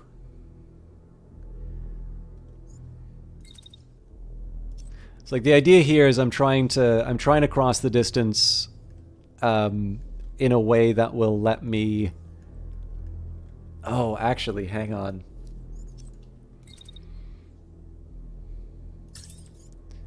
So what if I did this? Okay, so it looks like the game does count that as something that can harm me, but if I go further back here... Oh, that's beautiful. All right, so the entire Vulcan shot's going into the back of that unit. That makes me happy.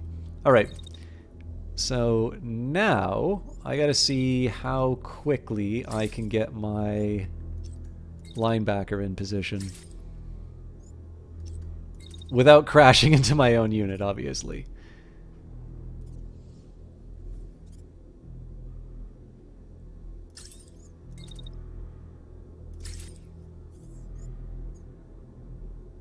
Okay, not a crash.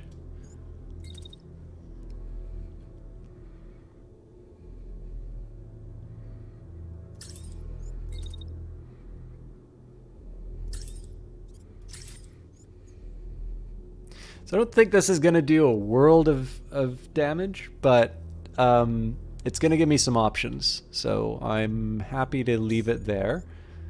I need to do a little bit of fancy footwork to make sure the Sleipnir doesn't bonk anyone on the head. Actually, you know what? I'll just kind of move him ahead.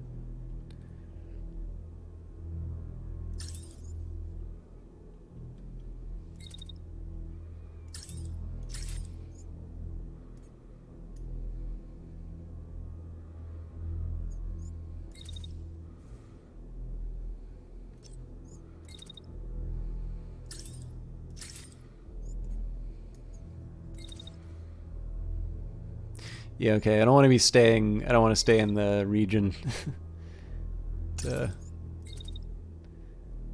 deal with the fallout from that. So, yeah. So we get out of the way in time.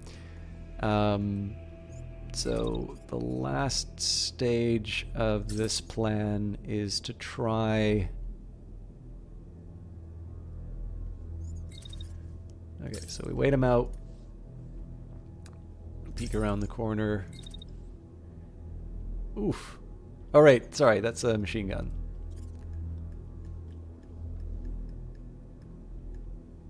Okay, actually, if that's the case...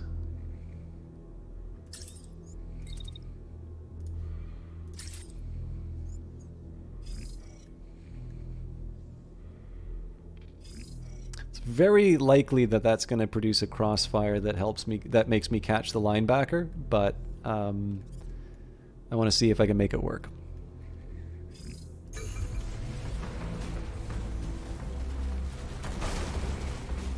Oh, wow.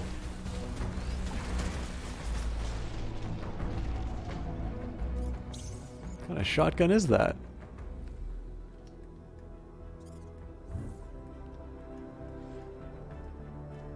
Okay, so first question is, where is this going? Okay, so they're going to blast the shotgun on the linebacker, so linebacker's got to move out of the way.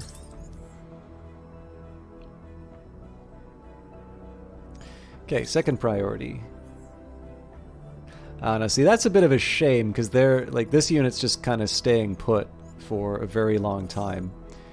So I'm going to stand and deliver with the machine gun. I guess I'm going to have to just get used to disappointment.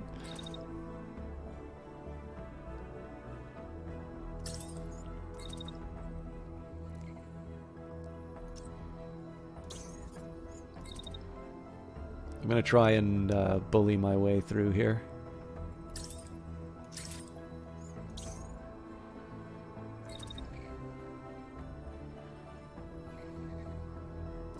Basically going to do the same trick, so I'm probably setting myself up for a nasty hit in the next turn, but it's a chance for me to do a little extra chip damage.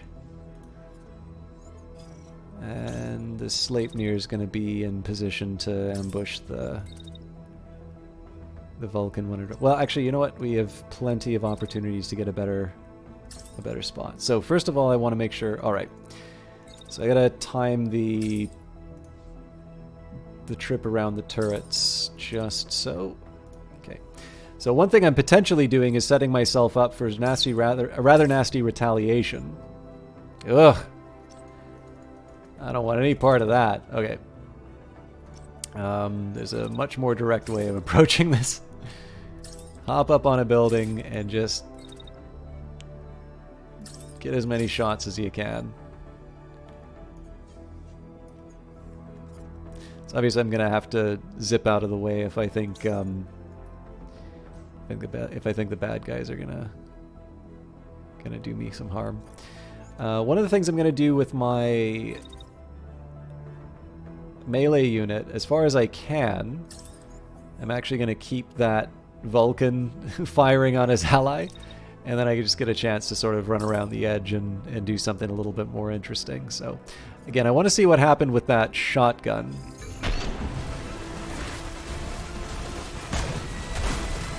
Yeah, so that thing apparently just goes through buildings.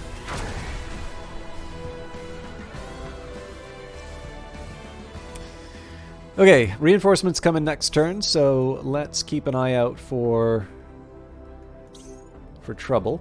Machine gunner's the next one to get targeted by the Vulcan. Now this is going to be a bit more complicated to deal with. So first thing I'm going to do is... Actually, sorry, that's not true. Okay, so the shotgun is going after the linebacker, and I don't know if I have a way of dodging it this time. So I can try my best. Oh man, I just get out of the way on that. That's really cool.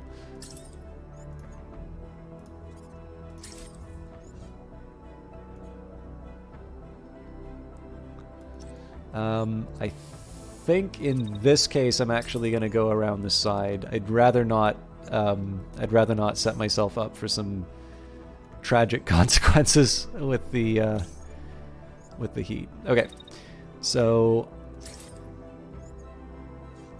where I can, I'm gonna go for the... Wow! Okay, so this thing has so much heat that every time I use it, I get a little bit of heat damage. I better make sure I really hate whoever I'm using it on.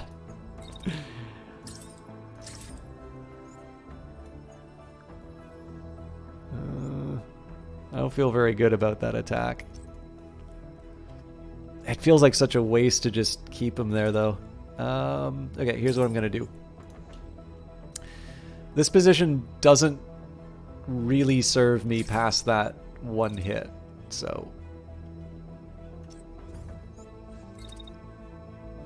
And I can't fire afterwards.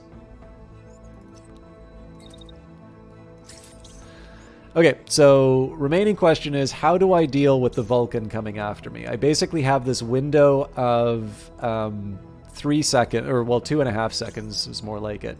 So this weapon takes a really long time to do its thing. Actually, you know what? This is crazy enough that it might work. So I open fire and I wait for like half a second. And then while firing at them...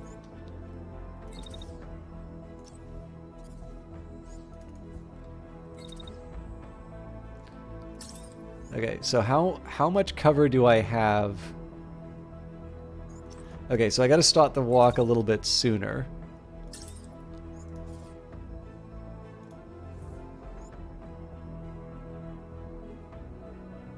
So I'll probably take a little damage off of it, but like, I kind of want to see if this works.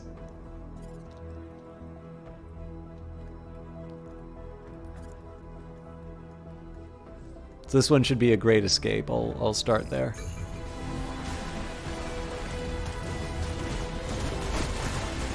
Wow. And yes, we did take out the right arm, so that paid off. What a persistent bunch. Command won't commit any more drop squads to the site, so let's get this over with. Okay, so perhaps no surprises there that they're going after my going after the closest unit. So it's just the usual... It's the usual trick, like, just make sure that I'm putting as many obstructions between me and the bullets as possible.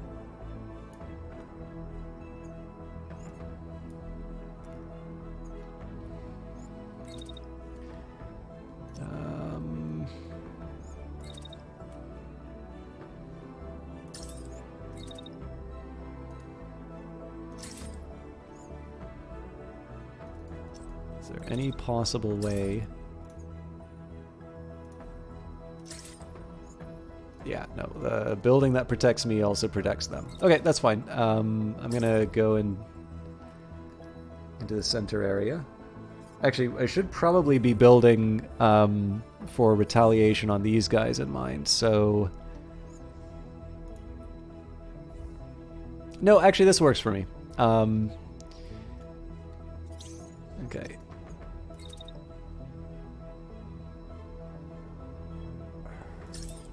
This didn't serve me last time, but I really want to see if I can make it happen. The much more interesting one for me is whether or not this beam attack is going to do what I want it to do. And in fact, I'm willing to dash for it. Because if I can get the perfect line...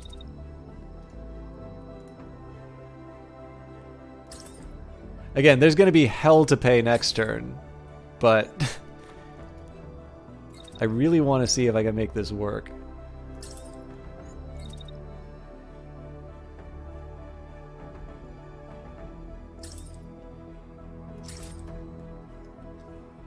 Actually, what I can even do is...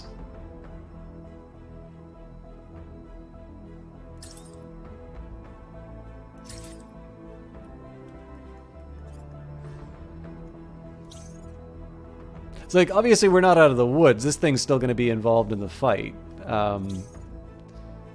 But this is just a rare opportunity for me to, to mess with the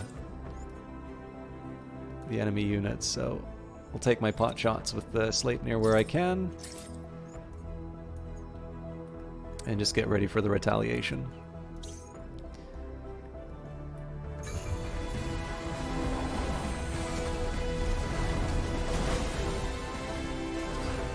Okay, that's looking good. Oh, nuts! Alright, the beam took out my arm, though.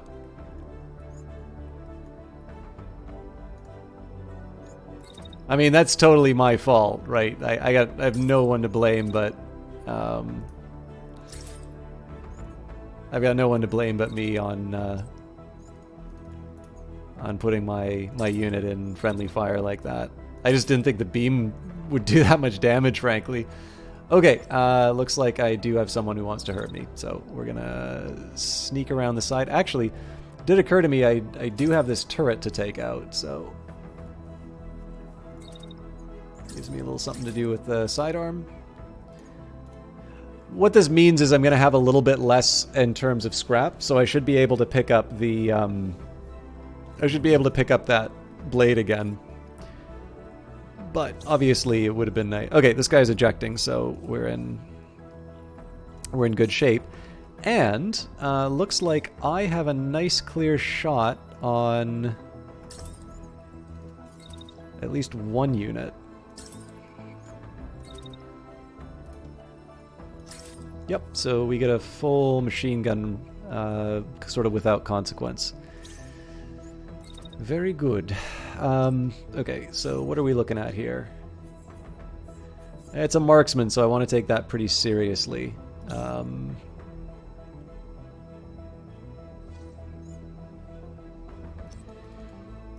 Okay, I gotta be a little more careful on how I maneuver here.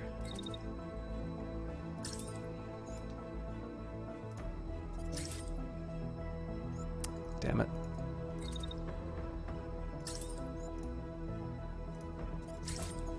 So again, just making sure that I'm not getting hit.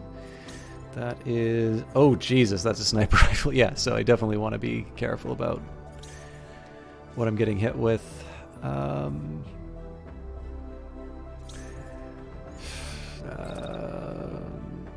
You know, because I'm at close range, I actually don't have as much to fear from the sniper right now. One of my units has something to fear from the sniper, but I think in this case, am I getting this wrong? Oh, right.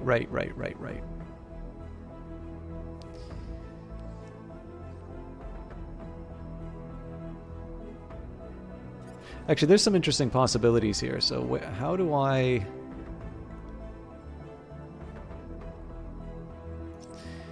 All right.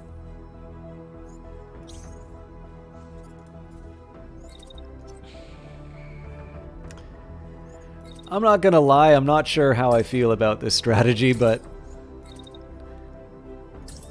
I'm gonna barrel over.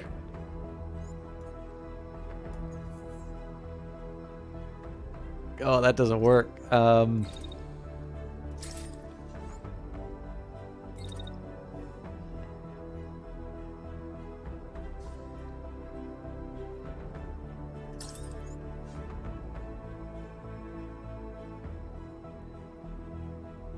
This does, though.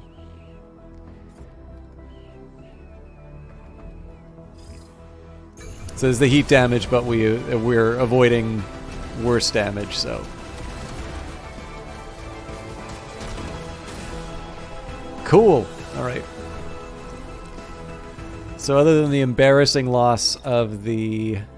other than the embarrassing loss of my... Actually... Can I angle this so that he's hitting his own turret? Debatable, but...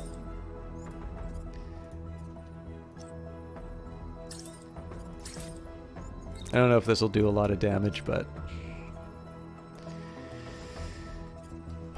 Okay. To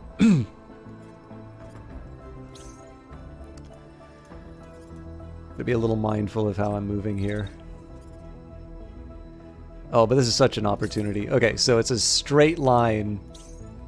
I gotta get the Sleipnir out of the way, but that's not gonna be a problem.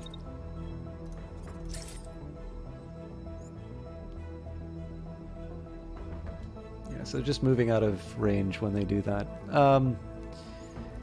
It's not my favorite. I mean, I'm spending so much effort to move when they're just gonna turn around and be somewhere else. But it does open the possibility for this. So just a nice big beam to the back for basically the full duration. And then we ask, what does the machine gunner want to do? And they want to just pick up the slack from where their ally leaves off. Surely I can do better than that.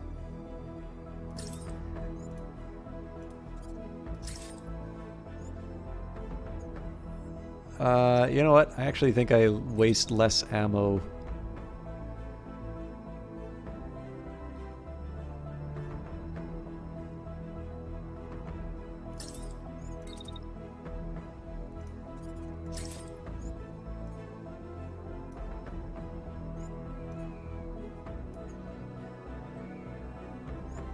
That's the worst of both. Okay,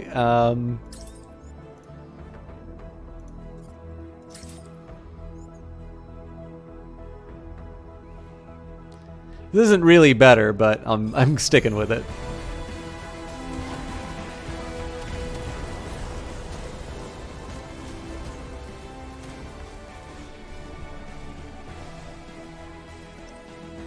Okay, so at this point we just get rid of the turrets and we're done.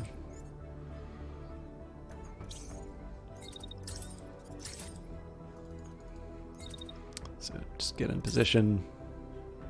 Okay, that makes me a target, so that's no good.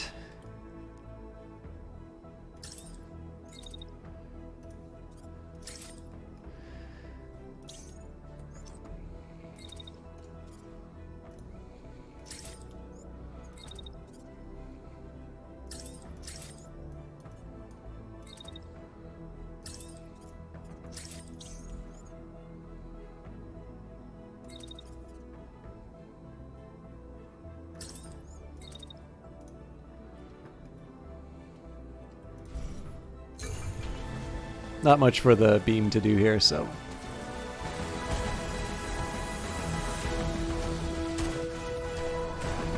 I was worried that we weren't going to take it out this turn. Alright. Just in time for the base to circle around. So again, clowny, very clowny loss for that saber. Actually, it's a saber in the arm, so that's 50 salvage that we gave up because of my insistence on going into a friendly beam. But the fact of the matter is that even if I take all of the rare items in this, we have more than enough to scrap. So clearly there's going to be a bit of repair to do, but I think we know what the next session's going to look like. So I do still want to try and deal with the revealed location, but given the bases that we found, I think it makes plenty of sense to take Monolith 143 and the mine site in Drammen. Then we move down. We'll probably liberate what regions we can, but in this case, I do actually want to follow up on the revealed location. I do want to, again, apologize for the dropped frames. So the thing is that I believe OBS when it tells me about it. I'm glad that most people said that it didn't affect them. And I do know I try to broadcast at 60 frames a second, so it's possible that what's happening here is that it's moving to sort of like the median broadcast. But when we're there, like I have no way of knowing how that actually affects people. I don't really have a lot of way of controlling it. I did already reset the stream, before. All I can do is I'll say I hope for the next one it gets a bit better, but I'm really, really happy to be back to Phantom Brigade. I love the update to the briefing. Like that's such a really cool touch. Actually, I'm going to save just so you can all enjoy that really cool looking menu as well. So this is February 24th, I think? Or 23rd.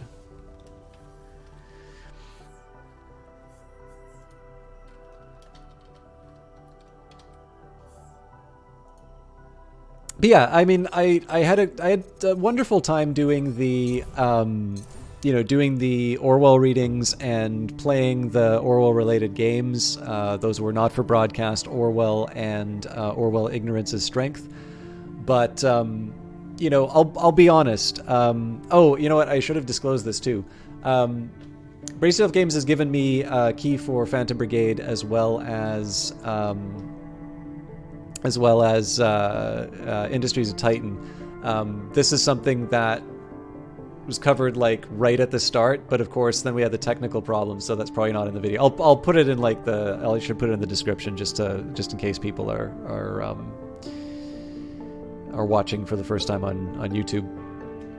But yeah, I mean, it's not just that I got the key for sharing this game with you and for the promotional purposes, but honestly, it's been very, very fun to interact with them, and these are just incredible games. Like, I like Crypt of the Necrodancer. It's an incredibly charming game. There's a lot of things that are going for it, but like, Industries of Titan has got a very unique visual style to it, and it's a really interesting sim, and there's lots of little details that keep getting added to the game, in addition to just the game growing.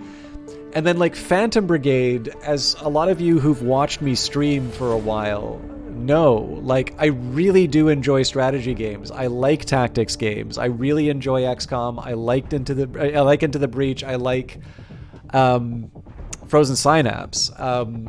Like, this game just ticks every single box that I could think of in terms of stuff that I like. So, the mere existence of these games is really exciting for me, but the fact that, they're in development and it's just so much more polish getting added every single time, just makes it really, really exciting to follow through on these. So as much as I enjoyed it, the diversion and the side journey, it's great to be back with these games. So with that in mind, for those of you who are enjoying Phantom Brigade and Industries of Titan, those are going to be regular Wednesday games for the next little while. The usual rule, it's a self-imposed rule, is that I'll play the game with the most recent update. The drawback is that every once in a while that means it'll be like once a month for Industries of Titan or once a month for Phantom Brigade. So I am going to try and make sure that I come up with the right balance between between games. But one way or the other, I am definitely happy to be back to these, and I see myself doing them sort of for the foreseeable future. I don't have any big special events planned.